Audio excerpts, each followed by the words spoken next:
السلام عليكم ورحمة الله وبركاته. بسم الله الرحمن الرحيم. الحمد لله رب العالمين، وأشهد أن لا إله إلا الله وحده لا شريك له، وأشهد أن محمدا عبده ورسوله صلى الله وسلم عليه وعلى آله وأصحابه أجمعين. اللهم إنا نسألك خير هذه الليلة وخير ما فيها، نصرها وفتحها ونورها وبركتها وهداها، ونعوذ بك من شر هذه الليلة ومن شر التي قبلها ومن شر التي بعدها. اللهم اغفر لنا ذنبنا كله، دقه وجله وأوله وآخره وعلانيته وسره. أما بعد.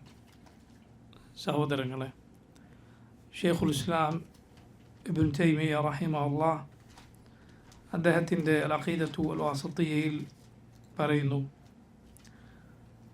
وما وصف الرسول صلى الله عليه وسلم به ربه عز وجل من الأحاديث الصحاح التي تلقاها أهل المعرفة بالقبول وجب الإيمان بها كذلك. وما وصف الرسول صلى الله عليه وسلم മുഹമ്മദ് നബി സല്ലല്ലാഹു അലൈഹി വസല്ലം എന്താണോ വിശേഷിപ്പിച്ചത്, റബ്ബഹു അവിടുത്തെ റബ്ബിനെ, അള്ളാഹുവിനെ എന്താണോ നബി വിശേഷിപ്പിച്ചത്, അഥവാ അള്ളാഹുവിൻ്റെ വിശേഷണങ്ങളായി, അവൻ്റെ സിഫത്തുകളായി ഖുർആനിൽ വന്നതുപോലെ നബി സല്ലല്ലാഹു അലൈഹി വസല്ലമയുടെ സുന്നത്തിൽ വന്നതും നമ്മൾ വിശ്വസിക്കുന്നു. മിനൽ അഹാദീഥി അസ്സഹാഹ്, സഹീഹായ ഹദീസുകളിൽ വന്നത്. അല്ലത്തി തലഖാഹ, ഏതൊരു ഹദീസുകളെയാണോ സ്വീകരിച്ചത്, അഹ്ലുൽ മഅരിഫതി, അഹ്ലുൽ മഅരിഫ എന്നാൽ അറിവുള്ള ആളുകൾ. ഇവിടെ അറിവുള്ള ആളുകൾ എന്ന് ഉദ്ദേശിച്ചത് മുഹദ്ദിസുകൾ, ഹദീസ് വിജ്ഞാനത്തിൽ അഗ്രഗണ്യരായ പണ്ഡിതന്മാർ. കാരണം ആ വിഷയത്തിൽ അവരെയാണ് പരിഗണിക്കുക. അവരാണ് സഹീഹും ദഈഫും വേർതിരിച്ചിട്ടുള്ളത്, അതിന് മുസ്ലിം ഉമ്മത്ത് അംഗീകരിച്ച മാനദണ്ഡങ്ങളുടെ അടിസ്ഥാനത്തിൽ.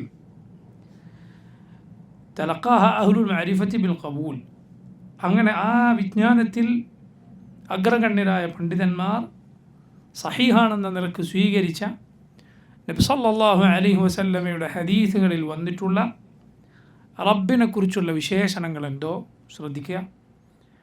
പണ്ഡിതന്മാർ, ഹദീസ് പണ്ഡിതന്മാർ സഹീഹാണെന്ന് വിലയിരുത്തിയ നബിയുടെ ഹദീസുകളിൽ അള്ളാഹുവിനെക്കുറിച്ച് എന്തെല്ലാം വിശേഷണങ്ങൾ വന്നിട്ടുണ്ടോ, ഖുർആനിൽ വന്നത് എങ്ങനെയാണോ അതുപോലെ, വജബൽ ഈമാനു ബിഹാ കദാലിക്, അതിൽ വിശ്വസിക്കൽ നിർബന്ധമാണ്. അതിൽ വിശ്വസിക്കുക നിർബന്ധമാണ്. നമ്മൾ നേരത്തെ പറഞ്ഞതുപോലെ, മുമ്പ് പഠിച്ചതുപോലെ, ഖുർആൻ പോലെ തെളിവാണ് നബി സല്ലല്ലാഹു അലൈഹി വസല്ലമയുടെ ഹദീസുകൾ. ഹുജ്ജിയത്തിൻ്റെ സ്ഥാനത്തിൽ, അഥവാ തെളിവാണ് എന്ന കാര്യത്തിൽ ഖുർആനിൻ്റെ അതേ സ്ഥാനമാണ് ഹദീസുകൾക്കുള്ളത്. കാരണം രണ്ടും അള്ളാഹുവിൻ്റെ വഹയാണ്. എന്നാൽ പാരായണത്തിലെ പ്രതിഫലം, അതുപോലുള്ള കാര്യങ്ങളിൽ ഖുർആൻ അതുപോലെ മറ്റൊന്നുമില്ല. നബി സല്ലല്ലാഹു അലൈഹി വസല്ലമയുടെ ഹദീസുകൾ അതുപോലെയല്ല, യാതൊരു സംശയമില്ല അക്കാര്യത്തിൽ. പക്ഷേ ഹുജ്ജിയ, തെളിവാണ് എന്ന വിഷയത്തിൽ ഖുർആൻ സുന്നത്ത് ഒരുപോലെയാണ്. എന്ന് പറഞ്ഞാൽ ഒരു കാര്യം ഹറാമാണെന്ന് ഖുർആനിൽ വന്നതുപോലെ തന്നെയാണ് മുസ്ലിമിനെ സംബന്ധിച്ചിടത്തോളം ഹദീസിൽ വന്നാലും.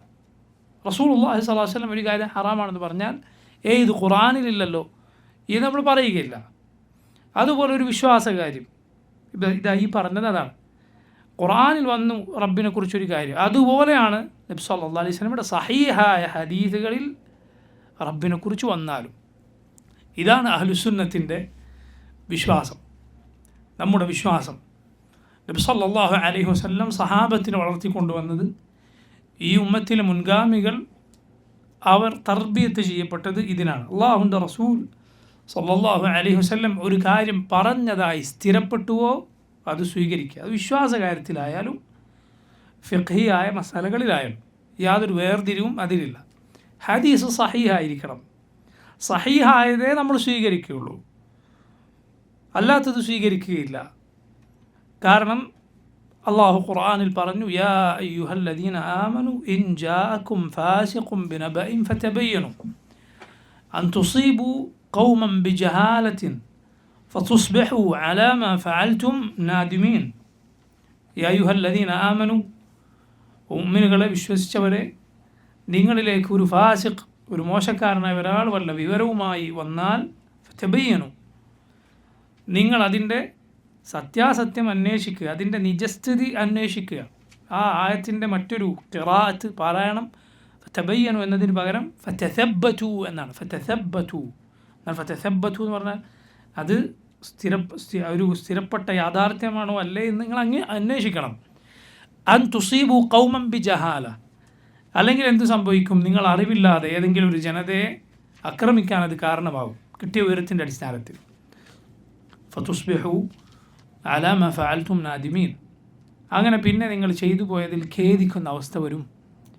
നോക്കൂ നിങ്ങൾ, സൂറത്തുൽ ഹുജറാത്തിലെ ഈ ആയത്ത് നബി സല്ലല്ലാഹു അലൈഹി വസല്ലമയുടെ ഹദീസുകളെ സഹീഹും ദഈഫും വേർതിരിക്കേണ്ടതുണ്ട്.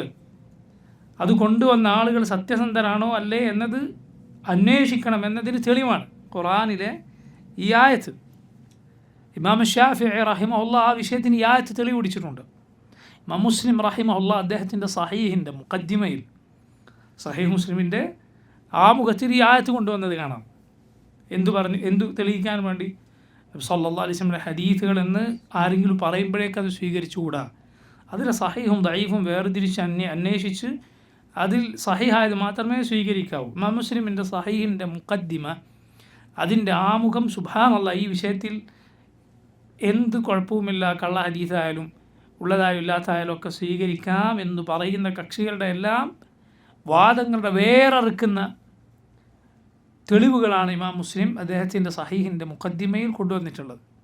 അതുകൊണ്ട് ആരും വിചാരിക്കേണ്ടതില്ല ഹദീസ് അത് സഹീഹാണോ ദഈഫാണോ എന്നുള്ള ചോദ്യം ഇപ്പോൾ പുതിയതായി കുറേ ആളുകൾ കൊണ്ടുവന്നതാണ്, അങ്ങനെയൊന്നും ചോദിക്കേണ്ട ആവശ്യമില്ല എന്ന് ചില കക്ഷികൾ പറയുന്നത് പോലെ തബ്ലീഗ് ജമാഅത്തിൻ്റെ ഒക്കെ ആളുകൾ പൊതുവെ ജനങ്ങളോട് പറയുന്ന കാര്യമാണ്.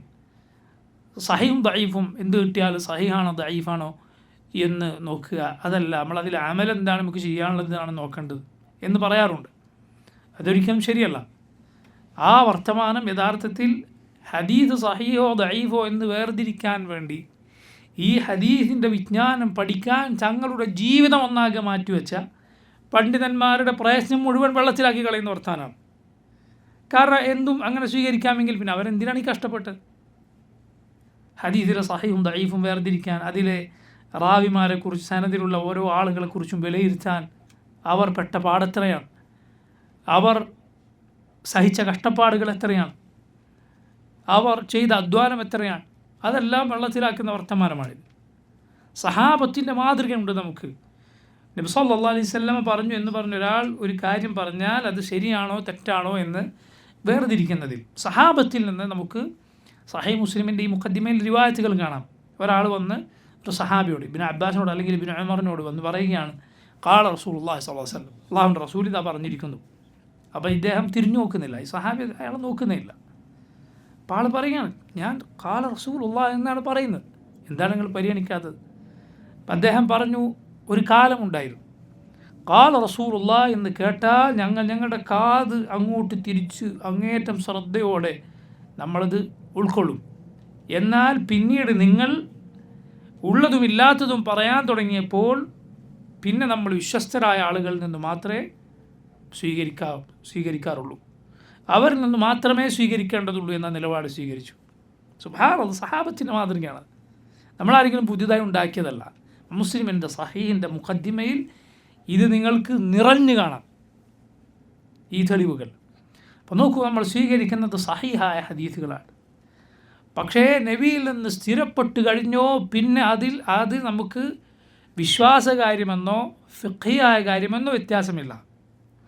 പിഴച്ച കക്ഷികൾ, നമ്മുടെ നാട്ടിലെ അശ്അരിയാക്കൾ, നിങ്ങളറിയുമോ, ഖൗമിൻ്റെ കാര്യം അത്ഭുതകരമാണ്, വിചിത്രമാണ്. അശരിയാക്കൾ എന്ന് അവകാശപ്പെടുന്നവരാണ് നമ്മുടെ നാട്ടിലെ സമസ്തക്കാർ. അവരുടെ അടിസ്ഥാന ആശയം എന്താണ്? അഖീദയിൽ, വിശ്വാസകാര്യത്തിൽ ഹദീസ് സഹീഹായാൽ മാത്രം പോരാ, പിന്നെയോ അത് മുതവാത്തിറായിരിക്കണം. മുതവാത്തിറായ ആഹാദികളായ ഹദീസുകൾ സ്വീകരിക്കുകയില്ല എന്നാണ് പറയുക. മുതവാത്തിറായി വന്നത് സ്വീകരിക്കുക, അത് വേറെ കഥയാണ്, ഞാൻ പറയാം. എന്താണ് ആഹാദ് മുതവാത്തിർ എന്ന് പറഞ്ഞാൽ? ചുരുങ്ങിയ ലളിതമായ ഭാഷയിൽ പറഞ്ഞാൽ ഒരു ഹദീസ് ഒരുപാട് പരമ്പരയിലൂടെ സ്ഥിരപ്പെട്ടതാണ് മുതവാത്തിർ. ലളിതമായി മനസ്സിലാക്കുക. അതിൻ്റെ എല്ലാ വശങ്ങളും ഉൾക്കൊള്ളുന്ന ഷർത്തുകളൊക്കെ വേറെയുണ്ട്. പക്ഷേ ചുരുക്കത്തിൽ പറഞ്ഞാൽ അങ്ങനെയാണ്.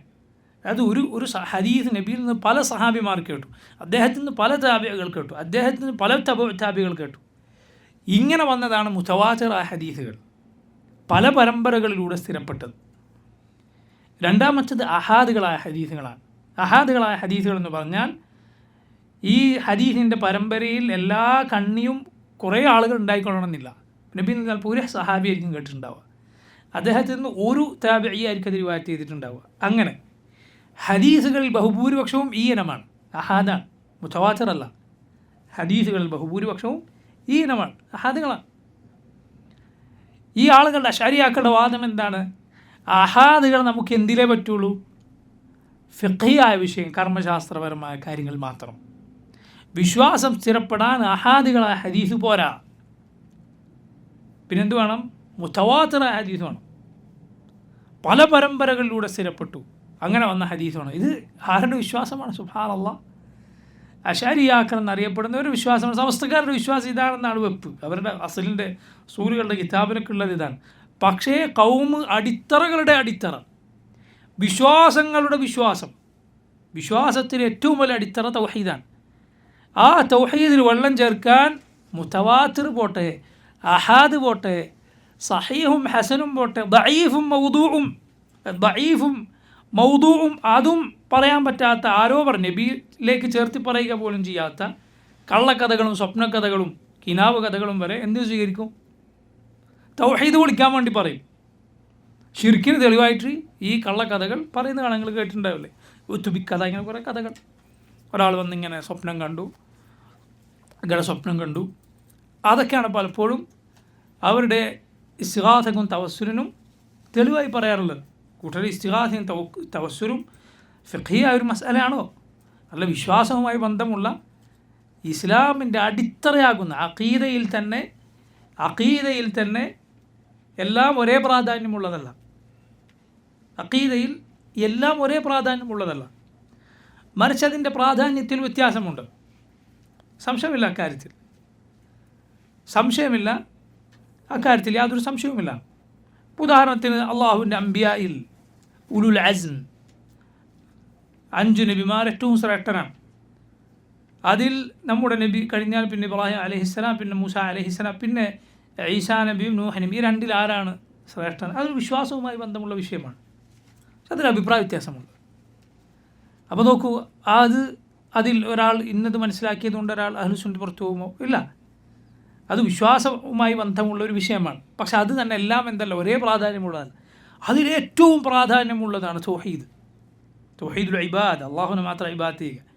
ആ കാര്യത്തിൽ കണ്ട കള്ളക്കഥകളും മൗദൂആയ ഹദീസുകളൊക്കെ തെളിവാക്കുന്ന കൗമ പറയുകയാണ്, അവരുടെ അസലായി ഞങ്ങൾക്ക് അള്ളാഹിനെക്കുറിച്ച് അള്ളാഹുവിൻ്റെ ഒരു വിശേഷണം നമ്മൾ അംഗീകരിക്കണമെങ്കിൽ അത് മുതവാത്തിറായ ഹദീസിലൂടെ വന്നിരിക്കണം.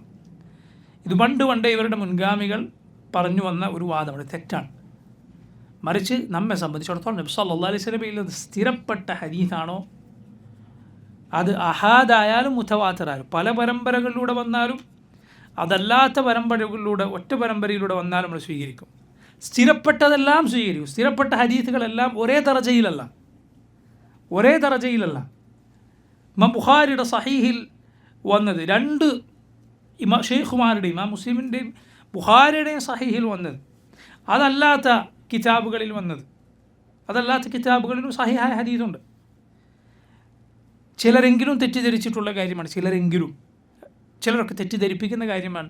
സഹീഹുകൾ ഏത് കിതാബിൽ മാത്രമേ ഉള്ളൂ? ബുഖാരിയിലും മുസ്ലിമിനും മാത്രം.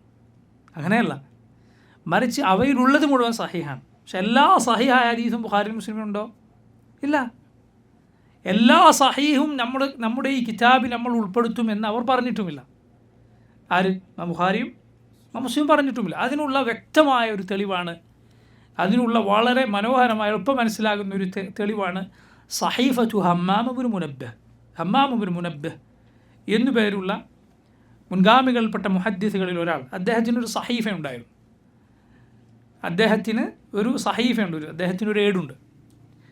അതിൽ അബൂ ഹുറൈറ റളിയല്ലാഹു അൻഹുവിൽ നിന്ന് റിവായത്ത് ചെയ്യപ്പെട്ട ഒരുപാട് ഹദീസുകളുണ്ട്. എല്ലാം ഒരൊറ്റ സനദാണ്, ഒറ്റ സനദാണ്, സംശയമില്ല. അത് മുഴുവൻ ഒരേ വിധിയായിരിക്കും, അതിലെ ഹദീസ് മുഴുവൻ. സഹീഫത്തു ഹമ്മാം ഇബ്നു മുനബ്ബിഹ് എന്നാണ് അതിന് പറയുക. നോക്കൂ, ഇതിൽ 140 ഹദീസുകൾ, അതിലെ 140 ഹദീസുകൾ ഇമാം അഹ്മദിൻ്റെ മുസ്നദിൽ നമുക്ക് കാണാം. 140 ഹദീസും അബൂ ഹുറൈറ റളിയല്ലാഹു അൻഹുവിൽ നിന്ന് വന്നിട്ടുള്ള ഹമ്മാം ഇബ്നു മുനബ്ബിഹിൻ്റെ സഹീഫയിലുള്ള 140 ഹദീസുകൾ. എന്നാൽ നോക്കൂ, ഇതിൽ ചില ഹദീസുകൾ ഇമാം ബുഖാരി ഉദ്ധരിച്ചിരിക്കുന്നു, മുഴുവൻ ഉദ്ധരിച്ചിട്ടില്ല. ഇമാം മുസ്ലിമിൻ്റെ സഹീഹിൽ നമുക്കിത് കാണാം. ഇമാം മുസ്ലിമിൻ്റെ സഹീഹിലാണെങ്കിൽ അത് പ്രത്യേകമായൊരു ഒരു ഒരു പദപ്രയോഗത്തിലൂടെയാണ് ഇമാം മുസ്ലിം ഉദ്ധരിക്കുക. ഹമ്മാം ഇബ്നു മുനബ്ബിഹ് അബൂ ഹുറൈറയിൽ നിന്ന് ഹാദാ മാ ഹദ്ദസനാ അബൂ ഹുറൈറ അൻ റസൂലില്ലാഹി സ്വല്ലല്ലാഹു അലൈഹി വസല്ലം വദക്കറ അഹാദീസ മിൻഹാ വഖാല റസൂലുള്ളാഹി സ്വല്ലല്ലാഹു അലൈഹി വസല്ലം എന്ന് പറഞ്ഞിട്ടാണ് അദ്ദേഹം അതിൽ ഹദീസ് ഉദ്ധരിക്കുക. അതായത് ഈ പരമ്പരയിലൂടെ അബൂ ഹുറൈറ നമുക്ക് പല ഹദീസുകൾ പറഞ്ഞു തന്നിട്ടുണ്ട്. എന്നിട്ട് ഇമാം മുസ്ലിം പറയുകയാണ് ഇതിൽ പല ഹദീസുകളുണ്ട്, അതിൽ ഒരു ഹദീസാണിത് എന്ന് പറഞ്ഞുകൊണ്ട് ഇമാം മുസ്ലിം ഉദ്ധരിക്കുക. 140 ഹദീസുകളുള്ള ആ സഹീഫ ആരംഭിക്കുന്നത് നഹ്നുൽ ആഖിറൂന അസ്സാബിഖൂൻ എന്ന് തുടങ്ങുന്ന ഹദീസ് കൊണ്ടാണ്.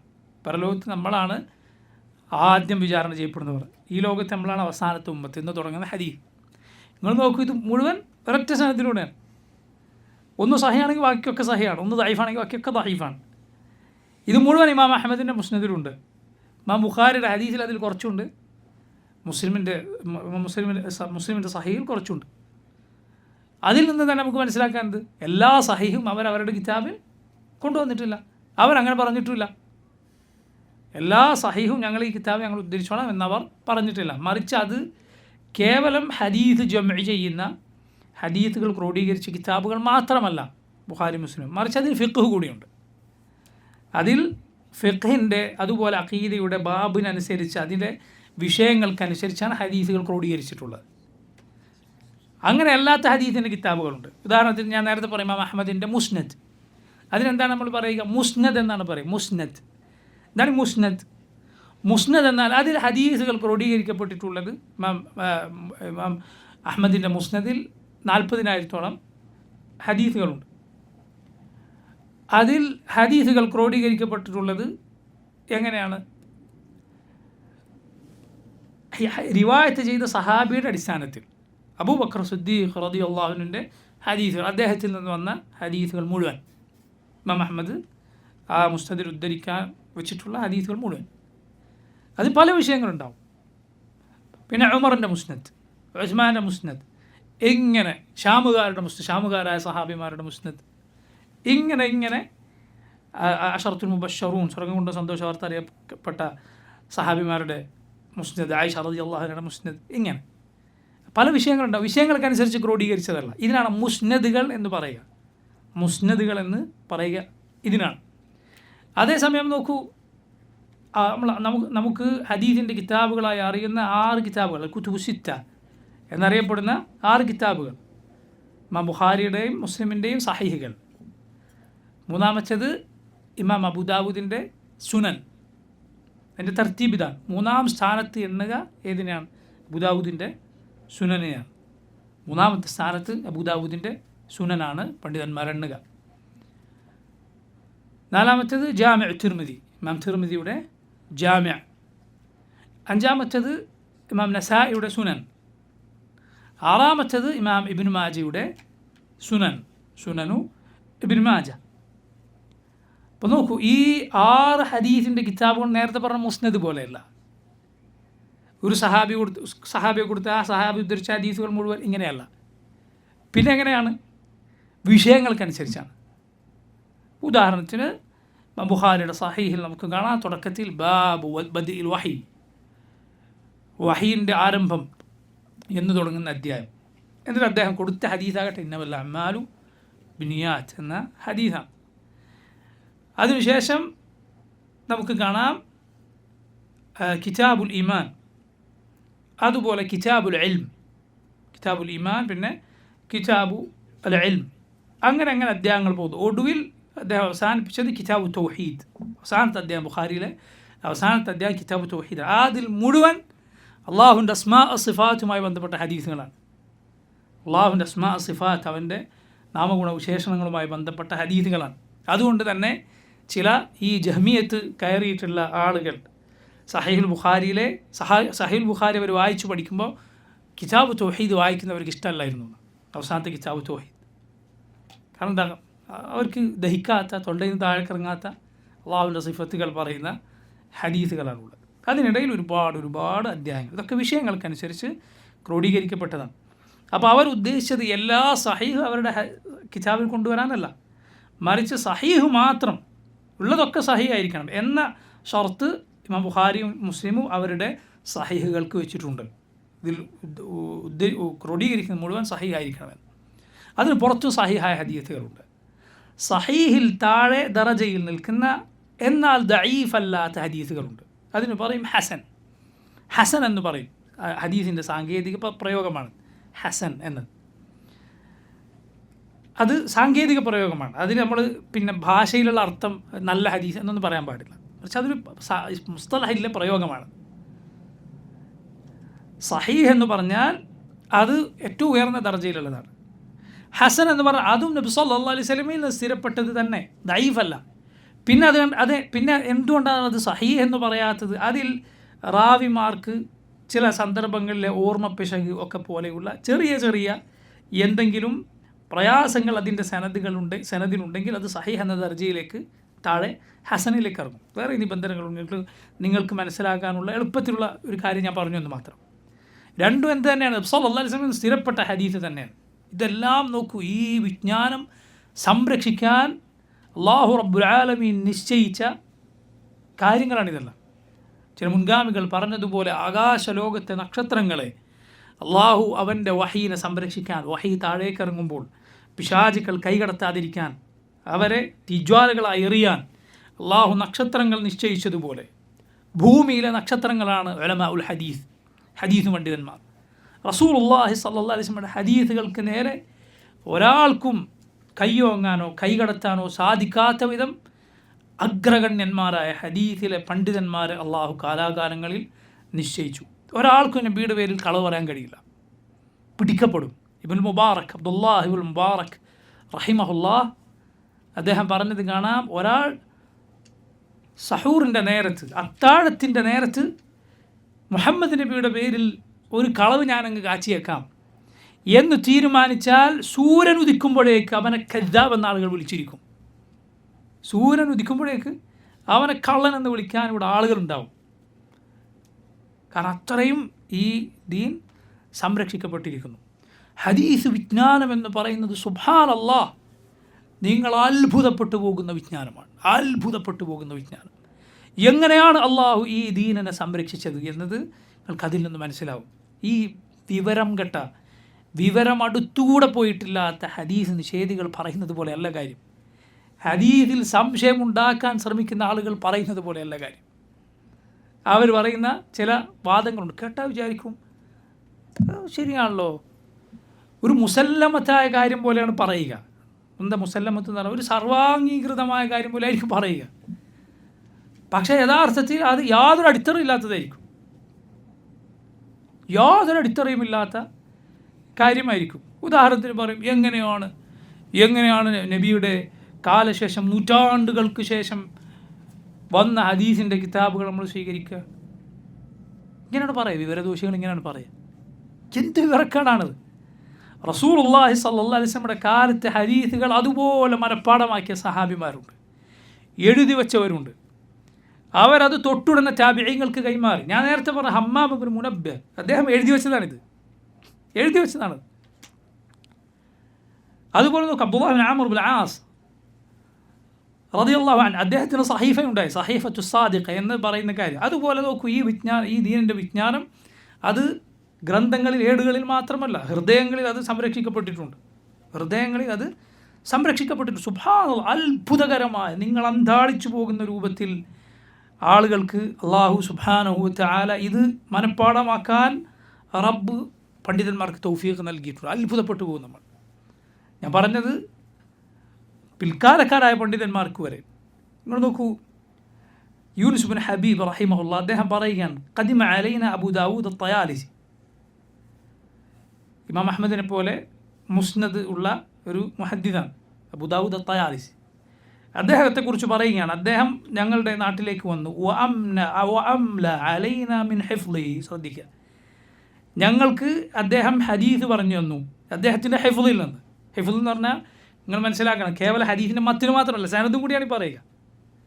മത്തിന് മാത്രമല്ല, സനദ് കൂടി. മത്തിന് എന്താണ്? നബി സല്ലല്ലാഹു അലൈഹി വസല്ലം പറഞ്ഞ ആ ടെക്സ്റ്റാണ് മത്തിന് എന്ന് പറയും. പിന്നെ മൽ അമാലു ബിന്നിയാത്ത്, അത് മത്തിനാണ്. അതേസമയം അതിൻ്റെ സനദ് ഇമാം ബുഖാരി അദ്ദേഹം അബ്ദുല്ലാഹ് ഇബ്നു സുബൈറിൽ നിന്ന് കേട്ടു, അദ്ദേഹം മറ്റൊരാളിൽ നിന്ന് കേട്ടു, അദ്ദേഹം മറ്റൊരാളിൽ നിന്ന് കേട്ടു, അങ്ങനെ ഉമർ ഇബ്നുൽ ഖത്താബ് വരെ എത്തുന്ന അതിനാണ് സനദ് എന്ന് പറയുക. ഇവിടെ നോക്കൂ, ഇതടക്കമാണ് ഈ പറഞ്ഞു കൊടുക്കുന്നത്. അദ്ദേഹം ഞങ്ങൾക്ക് പറഞ്ഞു തന്ന അദ്ദേഹത്തിൻ്റെ ഹിഫ്ളിൽ നിന്ന് 100,000 ഹദീസ്. എത്രയാണ്? 1,00,000 ഹദീസ്. അല്ലാഹു അക്ബർ. എന്നിട്ട് പറയുകയാണ്, അഖ്തഅ ഫീ 70 മൗദിഅൻ. 1,00,000 ഹദീസ് പറഞ്ഞപ്പോൾ അദ്ദേഹത്തിന് അബദ്ധം പറ്റിയത് 70 സ്ഥലത്താണ്. ലാ ഇലാഹ ഇല്ലല്ലാഹ്. 1,00,000 പറഞ്ഞെടുത്ത് 70 തെറ്റി. അത് മനസ്സിലാക്കാൻ പറ്റുന്ന ആളുകളുണ്ട് അവിടെ. 1,00,000 ഹദീസ് പറഞ്ഞാൽ എത്ര അടുത്ത് തെറ്റി? ഇത് സുബ്ഹാനല്ലാഹു റബ്ബുൽ ആലമീൻ. പണ്ഡിതന്മാർ പറയാറുള്ളത് പോലെ ഔഇയത്തുൽ ഇൽം, അറിവിൻ്റെ നിറകുടങ്ങളായി അവരെ നിശ്ചയിച്ച് അവരതിനു വേണ്ടിയാണ് ജീവിച്ചത്. അവരതിനാണ് ജീവിച്ചത്. അതുകൊണ്ട് അത് അത്രയും എളുപ്പമാണ് അവർക്ക്. ഒരാൾ എന്തിൽ ജീവിച്ചോ അത് അയാൾക്ക് അത്ര എളുപ്പമായിരിക്കും. ചെറിയ ഉദാഹരണം പറയാം ഞാൻ. നിങ്ങൾ അത് നല്ല കാര്യമാണെങ്കിലും മോശം കാര്യമാണെങ്കിലും അങ്ങനെ ആയിരിക്കും. നിങ്ങൾ രാഷ്ട്രീയക്കാരെ കണ്ടിട്ടില്ല? 80-85 കഴിഞ്ഞ് നിൽക്കുന്ന രാഷ്ട്രീയക്കാർ. ചില രാഷ്ട്രീയക്കാരെ കുറിച്ച് പറയാറുണ്ട്, തെരഞ്ഞെടുപ്പിന് നാമനിർദ്ദേശ പത്രിക കൊടുക്കാൻ സ്ട്രക്ചറിലാണ് വരാറുള്ളത്.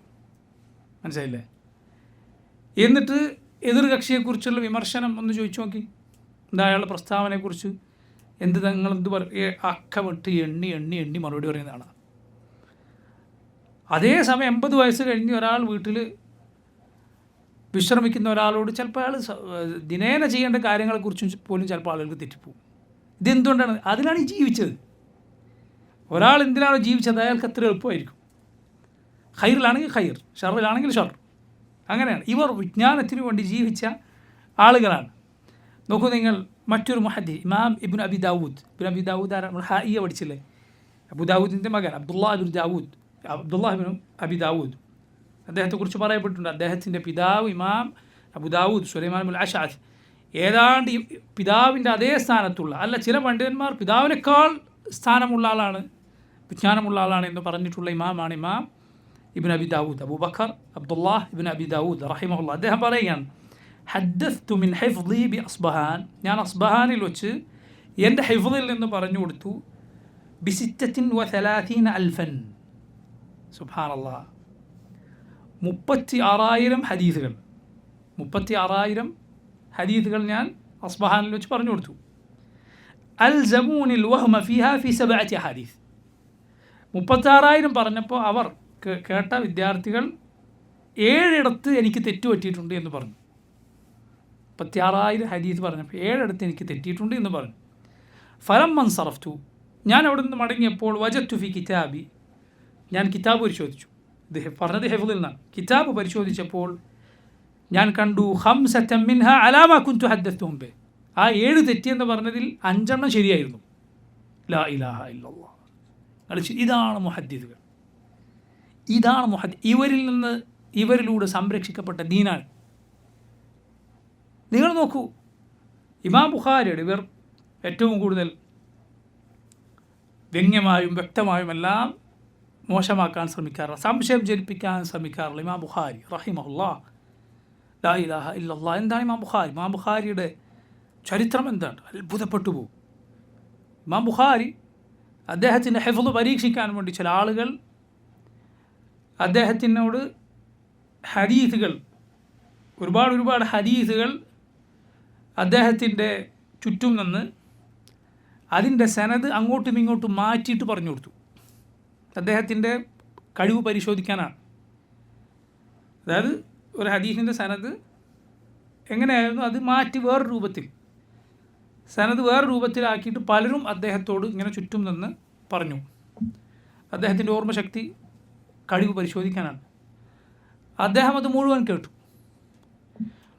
കേട്ടിട്ട് അദ്ദേഹം ആദ്യം തുടങ്ങിയ ആളെടുത്തുനിന്ന് തുടങ്ങി.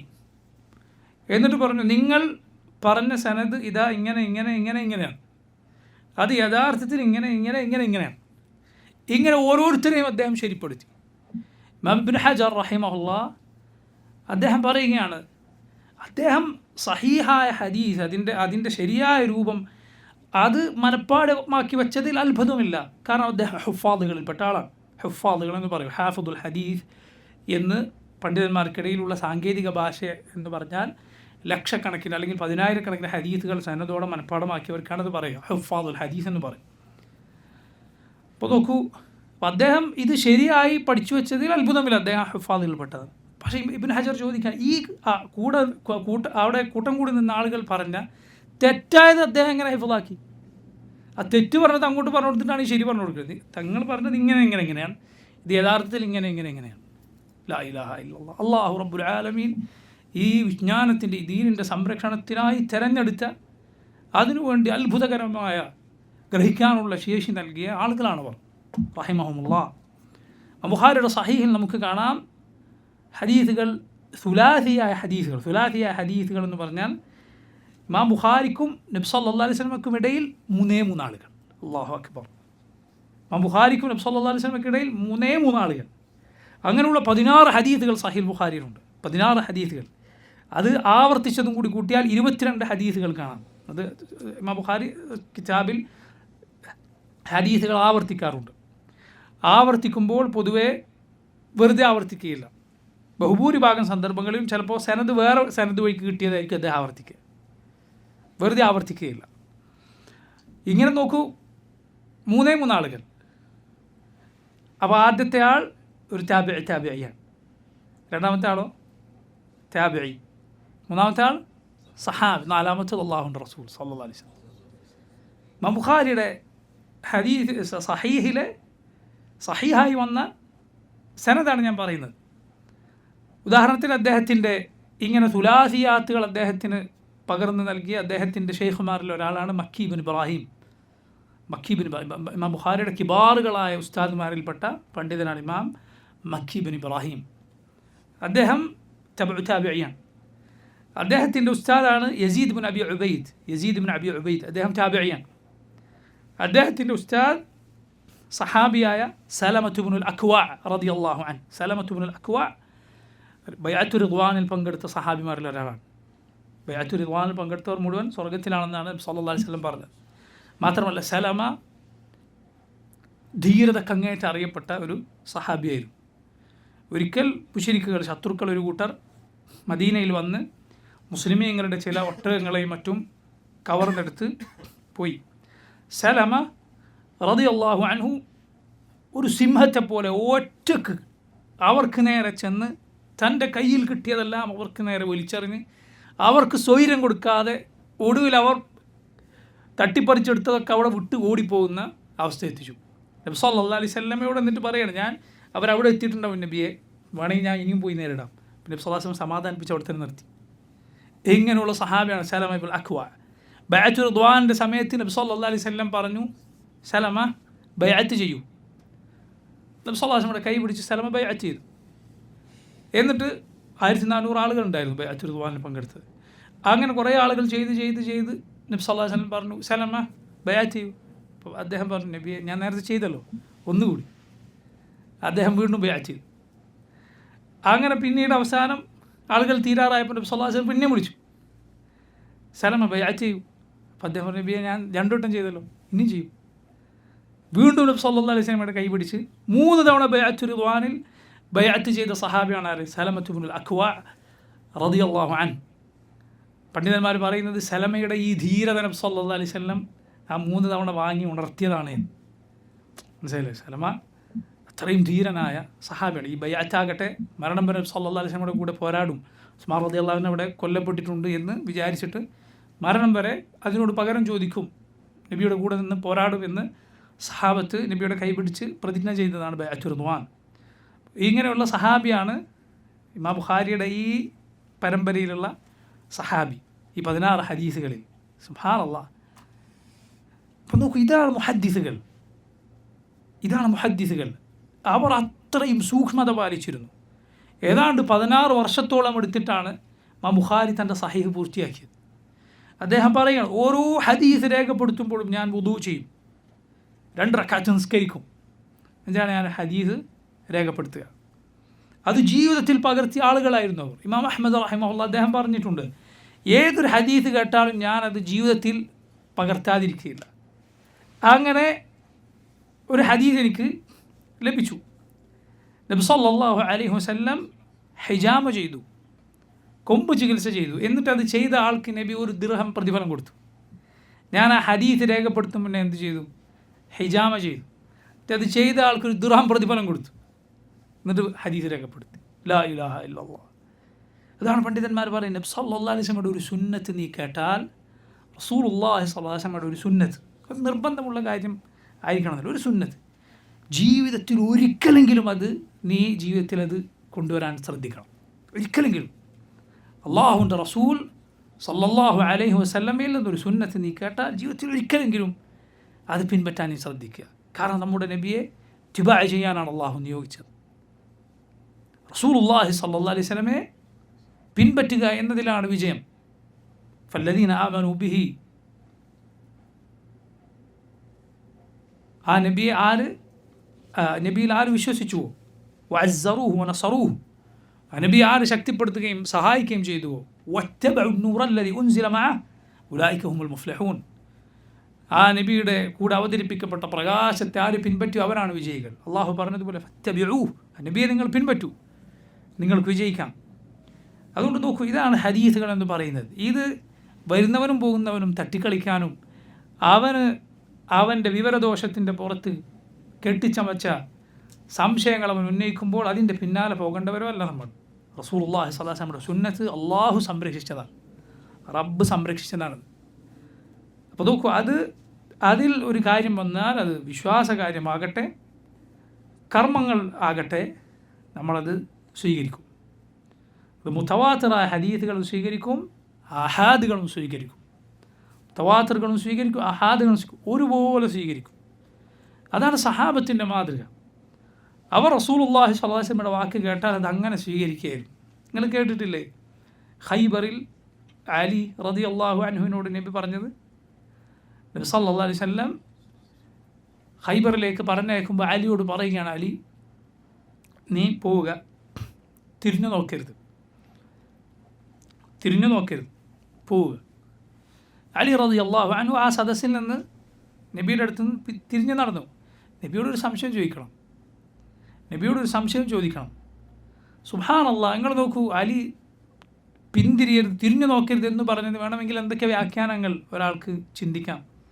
പിന്തിരിഞ്ഞോടരുത്, നല്ല നിശ്ചയദാർഢ്യം ഉണ്ടാകണം, അല്ലെങ്കിൽ ഈ സദസ്സിൽ നിന്ന് പോയ ശേഷം അവിടെ യുദ്ധമുഖത്തെത്തിയാൽ എന്നൊക്കെ വേണമെങ്കിൽ വ്യാഖ്യാനിക്കാമല്ലോ. അലി റളിയല്ലാഹു അൻഹു നബിയുടെ സദസ്സ് വിട്ട് തിരിഞ്ഞിട്ടില്ല, തിരിഞ്ഞ് നടന്നു.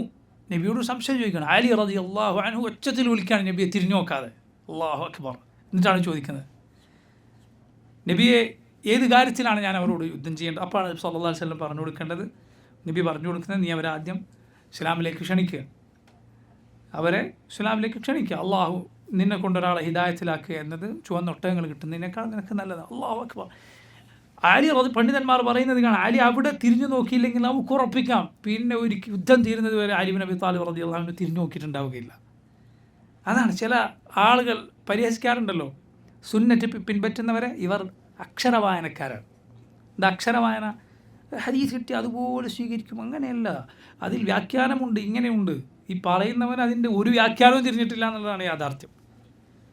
അതിൻ്റെ യഥാർത്ഥ വ്യാഖ്യാനം അവന് മനസ്സിലായിട്ടില്ല.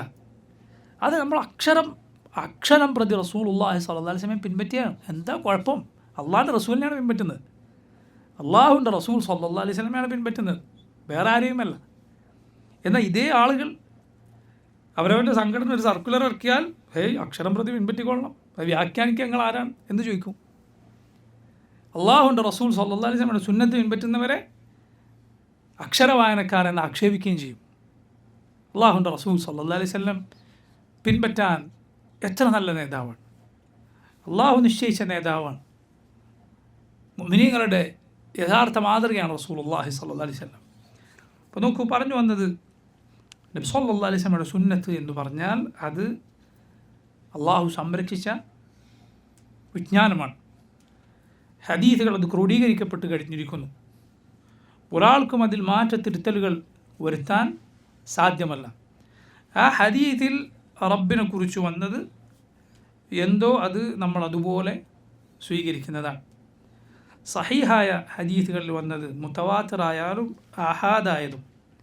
എന്നിട്ട് നോക്കൂ, ഷെയ്ഖുൽ ഇസ്ലാം റഹിമഹുല്ലാ ഇവിടെ 15ഓളം ഹദീസുകൾ ഉദ്ധരിച്ചിരിക്കുന്നു. 15ഓളം ഹദീസുകൾ ഉദ്ധരിച്ചിരിക്കുന്നു. അതിൽ അള്ളാഹുവിൻ്റെ സിഫത്തുകളായി വന്നത് നമുക്ക് കാണാം. ഒന്ന്, റബ്ബിൻ്റെ നുസൂൽ, അള്ളാഹു ഭൂമിയോടടുത്ത ആകാശത്തിലേക്ക് രാത്രിയുടെ 1/3 അവസാനിക്കുമ്പോൾ ഇറങ്ങി വരുമെന്ന ഹദീസ്. അതുപോലെ അള്ളാഹു സന്തോഷിക്കുമെന്ന ഹദീസ് അള്ളാഹുവിൻ്റെ സിഫത്തായി ഹദീസിൽ സ്ഥിരപ്പെട്ടതാണ്. അള്ളാഹു ചിരിക്കുമെന്ന് വന്നിട്ടുള്ള ഹദീസ്, ഇതുപോലുള്ള ഹദീസുകൾ. ഇതിൽ നമുക്ക് മനസ്സിലാക്കാം ഷെയ്ഖുൽ ഇസ്ലാം ഈ കൊണ്ടുവന്ന ഹദീസുകളിലെ അള്ളാഹുവിൻ്റെ സിഫത്തുകൾ, അള്ളാഹുവിൻ്റെ വിശേഷങ്ങളൊക്കെ ഹദീസിൽ മാത്രം വന്നതാണ്, ഖുർആനിൽ വരാത്തതാണ്. ഹദീസിൽ മാത്രം വന്നതാണ്. എന്തിനാണത്?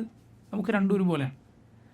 ഖുർആനിൽ അള്ളാഹുവിനെ കുറിച്ച് വന്നാലും റസൂലുള്ളാഹി സ്വല്ലല്ലാഹു അലൈഹി വസല്ലമയുടെ സുന്നത്തിൽ അള്ളാഹുവിനെ കുറിച്ച് വന്നാലും ഒരുപോലെ നമ്മളത് വിശ്വസിക്കുന്നു, അത് സ്വീകരിക്കുന്നു. അതല്ലാതെ നിങ്ങൾ പറയുന്നത് പോലെ, പിഴച്ച കക്ഷികൾ പറയുന്നത് പോലെ ഹദീസിൽ വന്നാൽ നമ്മൾ സ്വീകരിക്കില്ല, ഖുർആനിൽ വന്നാൽ സ്വീകരിക്കുമെന്നല്ല, അല്ലെങ്കിൽ മുതവാത്തിറ ഹദീസിൽ വന്നാൽ സ്വീകരിക്കും, അഹാദിൽ വന്നാൽ സ്വീകരിക്കില്ല എന്നുമല്ല. ഇനി നോക്കൂ, ഒരു കാര്യം, ഇവർ പറയുന്നത് നമ്മൾ അഹാദെ സ്വീകരിക്കുമെന്നാണ്. പക്ഷേ മുതവാത്തിറായി വന്ന ഹദീസ് ഇവർക്ക് യോജിക്കാത്തത് പിഴച്ച കക്ഷികൾ സ്വീകരിക്കുന്നില്ല. അതിനുള്ള ഏറ്റവും നല്ല തെളിവാണ് ഷെയ്ഖുൽ ഇസ്ലാം ഇവിടെ ഉദ്ധരിച്ച ഒന്നാമത്തെ ഹദീസ്. ഏതാണ്? യൻസിലു റബ്ബുന തബാറക ഇലാ സമാഇ ദുനിയ എന്ന് തുടങ്ങുന്ന ഹദീസ്. നമ്മുടെ റബ്ബ് ഭൂമിയുടെ അടുത്ത ആകാശത്തിലേക്ക് രാത്രിയുടെ 1/3 അവശേഷിക്കുമ്പോൾ ഇറങ്ങി വരും. ആ ഹദീസ് ഒരുപാട് സഹാബിമാർ ആ ഹദീസ് ഉദ്ധരിച്ചിട്ടുണ്ട്. 15ഓളം സഹാബിമാർ ആ ഹദീസ് ഉദ്ധരിച്ചിട്ടുണ്ട്. അബൂ ഹുറൈറ റളിയല്ലാഹു അൻഹു ഉദ്ധരിച്ചത് ബുഖാരിയിലും മുസ്ലിമിലും വന്നിട്ടുണ്ട്. അബൂ ഹുറൈറയിൽ നിന്ന് മാത്രം 12ഓളം പരമ്പരകളിലൂടെ വന്നിട്ടുണ്ട്. അബൂ ഹുറൈറയിൽ നിന്ന് മാത്രം 12ഓളം പരമ്പരകളിലൂടെ വന്നിട്ടുണ്ട്. എന്നാൽ ഈ കൗമിന് ഒരിക്കലും തൊണ്ടയിൽ നിന്ന് താഴേക്ക് ഇറങ്ങാത്ത ഹദീസാണ് നമ്മുടെ റബ്ബ് ഭൂമിയോടടുത്ത ആകാശത്തിലേക്ക് രാത്രിയുടെ 1/3 അവശേഷിക്കുമ്പോൾ ഇറങ്ങി വരുമെന്ന ഹദീസ്. ഇമാം അദ്ദാരിമി റഹിമഹുല്ലാഹ് അഹ്ലുസുന്നത്തിൻ്റെ മഹാന്മാരായ ഇമാമുമാരിൽ ഒരാളും അതുപോലെ മുഹദ്ദിസുമാണ്. ബിശ്റുൽ മിരീസി എന്ന ഈ വക ശരിയാക്കളുടെ ഒക്കെ മുൻഗാമി, ജഹ്മികളുടെ ഒക്കെ മുൻഗാമിക്ക് മറുപടി എഴുതിയ മഹാനായ പണ്ഡിതനാണ് ഇമാം അദ്ദാരിമി. അദ്ദാരിമികളൊക്കെ കേട്ടിട്ടുണ്ടാവും. സുനനുദ്ദാരിമി അദ്ദാരിമിയുടെ ഹദീസിൻ്റെ കിതാബാണ്. അതിലെ പ്രസിദ്ധമായൊരു ഹദീസാണ് ഇത്. ബിൻ മസ്ഊദ് റളിയല്ലാഹു അൻഹു കൂഫയിലെ പള്ളിയിൽ ആളുകൾ വട്ടം കൂടി ഇരുന്നിട്ട് പിൽക്കാലത്ത് ആ കൂട്ടദിക്ർ ചൊല്ലിയപ്പോൾ അവരെ പുറത്താക്കാൻ ബിൻ മസ്ഊദ് റളിയല്ലാഹു അൻഹു പറഞ്ഞ ഹദീസ് ഇമാം ദാരിമി അദ്ദേഹത്തിൻ്റെ സുനനിൽ ഉദ്ധരിച്ച ഹദീസാണ്. അഹ്ലുസുന്നത്തിൻ്റെ മഹാന്മാരായ ഇമാമുമാരിൽ ഒരാൾ അദ്ദേഹം പറഞ്ഞത് കാണാം, ഈ പിഴച്ച കക്ഷികൾക്ക് ഏറ്റവും വെറുപ്പുള്ള ഹദീസാണ് അള്ളാഹു ഭൂമിയോടടുത്ത ആകാശത്തിലേക്ക് ഇറങ്ങി വരുമെന്ന് പറയുന്ന അവൻ്റെ നുസൂലുമായി ബന്ധപ്പെട്ട ഹദീസ്. ഇവർക്കൊരിക്കലും ദഹിക്കാത്ത ഹദീസാണത്. എന്തുകൊണ്ടാണത്? കാരണം അതിൽ ഇവരൊരിക്കലും അംഗീകരിക്കാത്ത അള്ളാഹുവിൻ്റെ ഒന്നിലധികം സിഫത്തുകൾ വന്നിരിക്കുന്നു. ഒന്ന്, അള്ളാഹു മുകളിലുള്ളവനാണ്. കാരണം യൻസിൽ, അവൻ ഇറങ്ങുമെന്ന് പറഞ്ഞതിൽ അവൻ മുകളിലുള്ളവനാണ് എന്നത് ആദ്യം സ്ഥിരപ്പെട്ടു. അതിന് ശേഷമാണല്ലോ നുസൂൽ. അപ്പോൾ ഉലൂവും സ്ഥിരപ്പെട്ടു, നുസൂലും സ്ഥിരപ്പെട്ടു. ഉലൂ, അവൻ ഏറ്റവും മുകളിലാണ്, എല്ലാ പടപ്പുകൾക്കും മേലാണ് എപ്പോഴും. അതുപോലെ അവൻ ഉദ്ദേശിക്കുമ്പോൾ അവൻ ഇറങ്ങി വരും എന്നതും സ്ഥിരപ്പെട്ടു. പിന്നെയോ, എന്നിട്ട് അവൻ സംസാരിക്കുന്നുണ്ട്. മയദ്ഊനി, ആരുണ്ട് എന്നോട് ദുആ ചെയ്യാൻ, ആരുണ്ട് എന്നോട് പാപമോചനം തേടാൻ, ആരുണ്ട് എന്നോട് ചോദിക്കാൻ, ഞാൻ പുറത്തു കൊടുക്കാം, ഞാൻ നൽകാം, ഞാൻ ഉത്തരം നൽകാം. അവൻ്റെ സംസാരമാണ്. അള്ളാഹുവിൻ്റെ കലാം, അവൻ്റെ ഉലൂ, അവൻ്റെ നുസൂൽ ഇതൊക്കെ വന്നു. അതുകൊണ്ട് ഇവരുടെ തൊണ്ടയിൽ നിന്ന് താഴേക്കിറങ്ങാത്ത ഹദീസാണ്. എന്നല്ല, നിങ്ങൾ നോക്കൂ, ഒരാൾ അള്ളാഹുവിൻ്റെ നുസൂൽ എന്ന സിഫത്ത് അംഗീകരിക്കാൻ അവൻ്റെ ഹൃദയത്തിന് വിശാലതയുണ്ട് എങ്കിൽ പൊതുവെ അത് അംഗീകരിച്ചവൻ ബാക്കി അള്ളാഹിൻ്റെ സിഫത്തുകളൊക്കെ അംഗീകരിക്കുന്നവനായിരിക്കും. ചില ആളുകൾ ഉണ്ടായിട്ടുണ്ട്, ദീൻ പഠിച്ച ആളുകൾ തന്നെ പലരും അള്ളാഹിൻ്റെ സിഫത്തുകളിൽ പലതും അവർ അംഗീകരിക്കും. എന്നാൽ ചിലയിടത്തൊക്കെ എത്തുമ്പോൾ തപ്പിത്തടയും. അത് ദഹിക്കാൻ പ്രയാസമുള്ളതുപോലെ അങ്ങനെയുള്ള പണ്ഡിതന്മാർ കഴിഞ്ഞു പോയിട്ടുണ്ട്. പിൽക്കാലക്കാരായ ആളുകളാണ് ഞാൻ പറയുന്നത്, മുൻഗാമികളുടെ കാര്യമല്ല. പക്ഷേ ഇങ്ങനെ ഈ തപ്പിത്തടയിലുണ്ടോ, നുസൂലിൻ്റെ കാര്യം നോക്കിയാൽ മതി. അള്ളാഹു ഭൂമിയോടടുത്ത ആകാശത്തിലേക്ക് രാത്രിയുടെ അന്ത്യാമത്തിൽ ഇറങ്ങി വരുമെന്ന ഹദീസ് പൊതുവെ ഇത്തരക്കാർ അംഗീകരിക്കില്ല. അവിടെ അവർ വ്യാഖ്യാനിക്കുക തന്നെ ചെയ്യും, എന്തെങ്കിലുമൊക്കെ വ്യാഖ്യാനിക്കും. ആ ഹദീസ് യാതൊരു ദുർവ്യാഖ്യാനവും ഇല്ലാതെ ഒരാൾ സ്വീകരിച്ചാൽ അള്ളാഹുവിൻ്റെ ബാക്കി സിഫത്തുകൾ ഒരു പ്രയാസവുമില്ലാതെ അവർ അംഗീകരിച്ച് നമുക്ക് കാണാം. കാരണം പിഴച്ച കക്ഷികൾക്ക് എങ്ങനെയും ദഹിക്കുകയില്ലത്. നിങ്ങൾ നോക്കും, മുത്തവാത്തിറാണ് ഹദീസ്. എവിടെ പോയി നിങ്ങൾ ആഹാദും മുത്തവാത്തിറും മാത്രം നമ്മൾ സ്വീകരിക്കും. മുത്തവാത്തിറിൽ വന്നാൽ നമ്മൾ അഖീദക്ക് എടുക്കുമെന്ന് പറയുന്നത് എവിടെ പോയി? സംഗതി യഥാർത്ഥത്തിൽ അതൊന്നുമല്ല, മന്ത് മറ്റേക്കാലാണെന്ന് പറഞ്ഞതുപോലെയാണ്. രോഗം വേറെയാണ്. രോഗം എന്ന് പറഞ്ഞാൽ യഥാർത്ഥത്തിൽ നഖ്ല് അത് അഖ്ലിന് താഴെ മാത്രമാണ് എന്നതാണ് ഇവരുടെ യഥാർത്ഥ രോഗം. അഥവാ ഇവരുടെ അഖ്ലിന്, ബുദ്ധിക്ക് യോജിക്കുന്നത് മാത്രമേ സ്വീകരിക്കുകയുള്ളൂ. അതിനെതിരായത് ഹദീസിൽ വന്നാലും അല്ല ഖുർആനിൽ വന്നാലും സ്വീകരിക്കില്ല. നേർക്ക് നേരെ തള്ളാൻ കഴിയുന്നത് അങ്ങനെ തള്ളൂ. അഹാദാണെങ്കിൽ ഒറ്റയടിക്ക്, അഹാദ് ഹദീസാണെങ്കിൽ പറ്റൂല, അഖീദക്ക് പറ്റൂല. മുത്തവാത്തിറായ ഹദീസോ അല്ലെങ്കിൽ ഖുർആനിലോ എന്നതോ ആണെങ്കിൽ അവരുടെ ഏറ്റവും മൽഊനായ ശപിക്കപ്പെട്ട ആയുധം പുറത്തെടുക്കും. എന്താണത്? വ്യാഖ്യാനം. ഇബ്നുൽ ഖയ്യിം റഹിമഹുല്ലാഹ് അദ്ദേഹം പറഞ്ഞതുപോലെ എല്ലാ കാലത്തെയും ഈ സകല പിഴച്ച കക്ഷികളുടെയും ശപിക്കപ്പെട്ട ആയുധമാണെന്ത്? വ്യാഖ്യാനം. വേറെ അർത്ഥം പറയുക, വേറെ അർത്ഥം പറയും. അള്ളാഹു ഇറങ്ങുമെന്ന് പറഞ്ഞാൽ അപ്പം പറയും അള്ളാഹുവിൻ്റെ ഒരു മലക്കിറങ്ങും, അല്ലെങ്കിൽ പറയും അള്ളാഹുവിൻ്റെ കൽപ്പന ഇറങ്ങും, അല്ലെങ്കിൽ പറയും അള്ളാഹുവിൻ്റെ റഹ്മത്ത് ഇറങ്ങും. ഇതാണ് പ്രധാനപ്പെട്ട 3 വ്യാഖ്യാനങ്ങൾ. അള്ളാഹു ഇറങ്ങുമെന്ന് പറഞ്ഞാൽ ഇവരുടെ 3 പ്രധാനപ്പെട്ട ദുർവ്യാഖ്യാനങ്ങൾ ഇതാണ്. ചിലപ്പോൾ പറയും അതിൻ്റെ അർത്ഥം അള്ളാഹുവിൻ്റെ ഒരു മലക്കിറങ്ങുമെന്നാണ്. ചിലപ്പോൾ പറയും അതിൻ്റെ അർത്ഥം അള്ളാഹുവിൻ്റെ കൽപ്പന ഇറങ്ങുമെന്നാണ്, അമ്ര ഇറങ്ങുമെന്നാണ്. വേറെ ചില സന്ദർഭത്തിൽ പറയും, അല്ലെങ്കിൽ വേറെ ചിലർ പറയും അള്ളാഹുവിൻ്റെ റഹ്മത്ത് ഇറങ്ങുമെന്നാണ്. ഈ 3 വ്യാഖ്യാനങ്ങളാണ് ഈ ഖൗമിൻ്റെ വ്യാഖ്യാനം.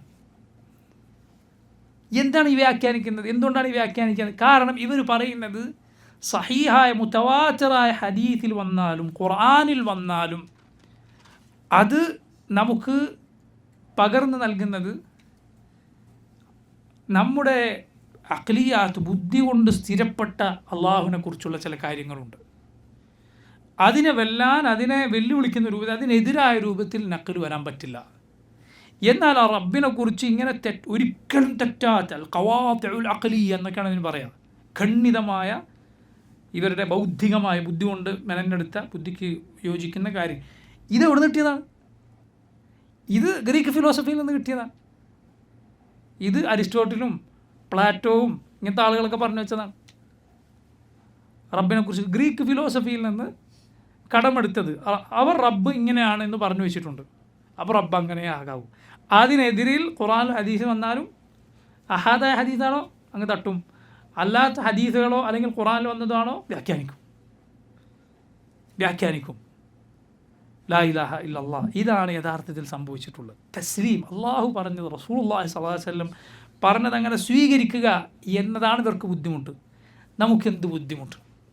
അള്ളാഹുവിൻ്റെ റസൂൽ സ്വല്ലല്ലാഹു അലൈഹി വസല്ലം പറയുകയാണ്, യൻസിലു റബ്ബുന, നമ്മുടെ റബ്ബിറങ്ങും, ഇല സമാഇ ദുനിയ, ഭൂമിയോടടുത്ത ആകാശത്തിലേക്ക്, കുല്ല ലൈലത്തിൻ, എല്ലാ രാത്രിയിലും, ഹീന യബ്ഖാ സുലുസുൽ ലൈലിൽ ആഖിർ, രാത്രിയുടെ 1/3 അവസാനത്തേത് ബാക്കിയുള്ളപ്പോൾ, ഫയഖൂൽ, എന്നിട്ട് റബ്ബ് ചോദിക്കും, മൻ യദ്ഊനി, ആരുണ്ട് എന്നോട് ദുആ ചെയ്യാൻ, ഫഅസ്തജീബ ലഹ്, ഞാനവന് ഉത്തരം നൽകാം.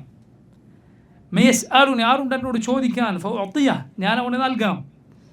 മയസ്തഗ്ഫിറുനി, ആരുണ്ട് എന്നോട് പാപമോചനം തേടാൻ, ഫഅഗ്ഫിറ ലഹ്, ഞാൻ അവന് പുറത്തു നൽകാം. മുത്തഫഖുൻ അലൈഹി, ബുഖാരി മുസ്ലിമും ഉദ്ധരിച്ച ഹദീസ്. മുസ്ലിമിനെ സംബന്ധിച്ചിടത്തോളം അതുപോലെ അത് വിശ്വസിക്കണം. അള്ളാഹുവിനെ സ്തുതിക്കണം. നബി സല്ലല്ലാഹു അലൈഹി വസല്ലമയുടെ ഒരു വാക്ക് കേട്ടാൽ ഒരു സംശയവുമില്ലാതെ നിങ്ങൾക്കത് ഹൃദയത്തിൽ ഉൾക്കൊള്ളാൻ പറ്റുന്നുണ്ടോ? ഹംദുലില്ലാഹ്, ഹംദുലില്ലാഹ്.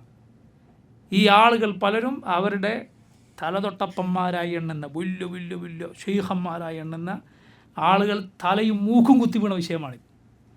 എത്ര വലിയ ബുദ്ധിരാക്ഷസന്മാർ എന്നൊക്കെ പറയപ്പെടാവുന്ന ആളുകൾ, റാസി, അതുപോലെ ജുവൈനി, അതുപോലെ പലരും ബുദ്ധിയിലായിട്ടല്ല, വായിക്കാനും പഠിക്കാനുമല്ല, പക്ഷേ നേരായ വഴിയിലെത്തിയില്ല.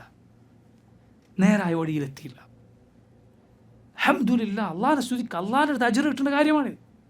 അള്ളാഹുവിനോട് ദുആ ചെയ്യുമ്പോൾ എടുത്തു പറയേണ്ട കാര്യമാണ്. റബ്ബേ, നീ പറഞ്ഞതിൽ വിശ്വസിച്ചിരിക്കുന്നു, നിൻ്റെ റസൂൽ സല്ലല്ലാഹു അലൈഹി വസല്ലം പറഞ്ഞതിൽ വിശ്വസിച്ചിരിക്കുന്നു. റബ്ബേ, നീ പുറത്തു തരണേ, അള്ളാഹുവേ നിൻ്റെ റഹ്മത്ത് ചൊരിയണം എന്ന് ദുആ ചെയ്യാൻ ഏറ്റവും അർഹതപ്പെട്ട കാര്യമാണ്. പലപ്പോഴും നിങ്ങളുടെ പല അമലുകളെക്കാൾ അള്ളാഹുവിൽ വിലപ്പെട്ടതാണ്, ആ പ്രവർത്തനങ്ങളെക്കാൾ വിലപ്പെട്ടതാണ് ഈമാൻ. അതെടുത്തു പറഞ്ഞ് അള്ളാഹുവിനോട് ദുആ ചെയ്യാന്നുള്ളത്. അള്ളാഹുവിൻ്റെ മഗ്ഫിറത്തിന് ഇതുപോലെ കാരണമാകുന്ന വേറെ കാര്യമില്ല. എന്ത്? റബ്ബ് പറഞ്ഞത് വിശ്വസിക്കുക എന്നുള്ളത്, റസൂലുള്ളാഹി സ്വല്ലല്ലാഹു അലൈഹി വസല്ലം പറഞ്ഞതിൽ സംശയിക്കാതിരിക്കുക എന്നത്, അത് ഏറ്റവും വലിയ അള്ളാഹുവിങ്കൽ വിലപ്പെട്ട കാര്യമാണ്. അള്ളാഹിനെ സ്തുതിക്കുക, അൽഹംദുലില്ലാഹ്. ഇതിൽ സംശയമില്ല എങ്കിൽ നമ്മളെ സംബന്ധിച്ചിടത്തോളം യാതൊരു സംശയവുമില്ല. അള്ളാഹു റബ്ബുൽ ആലമീനിൻ്റെ നുസൂലിൽ നമ്മൾ വിശ്വസിക്കുന്നു. അള്ളാഹു ഇറങ്ങി വരുമെന്ന് പറഞ്ഞാൽ എന്താണ് അതിൻ്റെ അർത്ഥം? അള്ളാഹു ഇറങ്ങി വരും എന്നാണ്. അള്ളാഹു ഇറങ്ങി വരും എന്നാണ്. നിങ്ങൾ നോക്കൂ, ഇമാം അബൂ ജഅഫർ അത്തിർമിദി, ഇത് ഇമാം നമ്മൾ ഹദീസിൻ്റെ കാര്യം പറയുമ്പോൾ ആ കുത്തുബ് സിത്തയിൽ എണ്ണുന്ന ഇമാം തിർമിദി ഉണ്ടല്ലോ, ആ തിർമിദിയല്ല, അദ്ദേഹം അബൂ ഈസ തിർമിദിയാണ്. അദ്ദേഹം അഹ്ലുസുന്നത്തിൻ്റെ ഇമാമാണ്, യാതൊരു സംശയമില്ല. പക്ഷേ ഇത് വേറൊരു ഇമാമാണ്, അബൂ ജഅഫർ അത്തിർമിദി, മുഹമ്മദ് ബിൻ അഹ്മദ് ഇബിൻ നസർ എന്നാണ് അദ്ദേഹത്തിൻ്റെ പേര്. അദ്ദേഹം ബഗ്ദാദിലെ വലിയ പണ്ഡിതനായിരുന്നു. ഹിജ്റ 295 മരണപ്പെട്ട പണ്ഡിതനാണ്. ഇമാം ദഹബി റഹിമഹുല്ലാ അദ്ദേഹത്തെ വലിയ പ്രശംസകൾ ചൊരിഞ്ഞത് കാണാം അദ്ദേഹത്തിൻ്റെ ചരിത്രം പറയുന്നിടത്ത്. അദ്ദേഹം അള്ളാഹുവിൻ്റെ നുസൂലിനെ കുറിച്ച് പറയുകയുണ്ടായി. ശ്രദ്ധിക്കുക, അള്ളാഹു ഇറങ്ങുമെന്ന് പറഞ്ഞാൽ എന്താണ്? അദ്ദേഹം പറഞ്ഞു, അൻ നുസൂലു മഅഖൂൽ, ഇറങ്ങുമെന്ന് പറഞ്ഞാൽ അതിൻ്റെ അർത്ഥം നമുക്കറിയാം. വൽ കൈഫു മജ്ഹൂൽ, എങ്ങനെയെന്ന് നമുക്കറിയില്ല. വൽ ഈമാനു ബിഹി വാജിബ്, അതിൽ വിശ്വസിക്കൽ നിർബന്ധമാണ്. വസ്സുആലു അൻഹു ബിദ്അ, അതിനെക്കുറിച്ചുള്ള ചോദ്യം ബിദ്അത്താണ്. നോക്കൂ, ഇമാം തിർമിദി, ഈ ഇമാം അബൂ ജഅഫർ തിർമിദി, ഇത് ആര് പറഞ്ഞ വാക്കാണ് ഈ പറഞ്ഞത്? മാലിക് ഇസ്തിവാഇനെ കുറിച്ച് എന്ത് പറഞ്ഞു? അള്ളാഹു അർശിന് മുകളിൽ ആരോഹണം ചെയ്തിരിക്കുന്നു എന്നതിനെക്കുറിച്ച് എന്ത് പറഞ്ഞു? അത് തന്നെ നുസൂലിനെ കുറിച്ച്. നമ്മുടെ അള്ളാഹുവിനെ കുറിച്ചുള്ള ഏത് അവൻ്റെ സിഫത്തുകളുടെ കാര്യത്തിൽ നമ്മൾ വിശ്വാസം ഇതാണ്. അള്ളാഹു അത് പറഞ്ഞു തന്നിട്ടുണ്ടോ? അത് അറബി ഭാഷയിൽ അള്ളാഹു പറഞ്ഞു തന്നിട്ടുണ്ടോ? അതിൻ്റെ അർത്ഥം നമുക്കറിയാം. അറബി ഭാഷയിൽ അള്ളാഹുവിനെ കുറിച്ച് പറഞ്ഞത്, റസൂലുള്ളാഹി സ്വല്ലല്ലാഹു അലൈഹി വസല്ലം റബ്ബിനെ കുറിച്ച് പറഞ്ഞത്, അതിൻ്റെ അർത്ഥം നമുക്കറിയാം. അർത്ഥം അറിയില്ല എന്ന് പറയുകയില്ല, അർത്ഥം നമുക്കറിയാം. നസല യൻസിലു എന്ന് പറഞ്ഞാൽ അള്ളാഹു ഇറങ്ങുമെന്നാണ്. ഇറങ്ങുമെന്ന്. പക്ഷെ കൈഫിയത്ത് നമുക്കറിയില്ല, എങ്ങനെ നമുക്കറിയില്ല. അതിൽ വിശ്വസിക്കൽ നിർബന്ധമാണ്. കാരണം അത് നബി സല്ലല്ലാഹു അലൈഹി വസല്ലം പറഞ്ഞതാണ്. അതിനെക്കുറിച്ച് അതെങ്ങനെ എന്ന രൂപത്തിലുള്ള ചോദ്യങ്ങൾ ബിദ്അത്താണ്. അത് സഹാബത്ത് ചോദിച്ചിട്ടില്ല. റബ്ബിനെക്കുറിച്ച് അത് വിശ്വസിക്കൽ നിർബന്ധമാണ്. അള്ളാഹുവിന് യോജിച്ച രൂപത്തിൽ അവൻ ഇറങ്ങും. നിങ്ങൾ മനസ്സിലാക്കണം, അള്ളാഹു ഇറങ്ങും എന്ന് പറഞ്ഞാൽ അപ്പോൾ എന്തെങ്കിലും റബ്ബിൻ്റെ മുകളിലാകും എന്ന് നമ്മൾ വിശ്വസിക്കുന്നില്ല. അപ്പോഴും അവൻ സകല പടപ്പുകൾക്കും മേലെ തന്നെയാണ്. അവൻ ഉദ്ദേശിച്ച രൂപത്തിലുള്ള ഒരു ഇറക്കമാണ്. അതെങ്ങനെ നമുക്കറിയില്ല, അത് എങ്ങനെയെന്ന് നമുക്കറിയില്ല. നമുക്കറിയാം അള്ളാഹു ഏഴാകാശങ്ങൾക്ക് മേലെയാണ്, എന്നാൽ അവന് നുസൂലുണ്ട്. അവൻ ഉദ്ദേശിക്കുന്ന രൂപത്തിലുള്ള നുസൂൽ. അള്ളാഹു എപ്പോഴും മുകളിലാണ് പറയുന്നത് എന്ന് പറയുന്നത് എന്തുകൊണ്ടാണ്? അത് അള്ളാഹുവിൻ്റെ ദാത്തിയായ സിഫത്താണ്. ആ വിശേഷണം ഒരിക്കലും അവനിൽ നിന്ന് ഇല്ലാതാവുകയില്ല.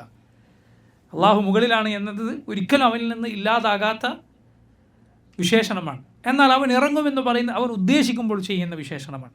അവൻ ഉദ്ദേശിക്കുമ്പോൾ. ചില വിവരദോഷികൾ ചോദിച്ചിട്ടുണ്ട്. നോക്ക്, നിങ്ങൾ നാട്ടിലെ ആളുകൾ വലിയ വിവരാളന്മാരായി എണ്ണുന്ന ആളുകളാണ് ചോദിച്ചത്. മുസ്ലിയാക്കന്മാർ ചോദിച്ചിട്ടുണ്ട്. എന്ത്?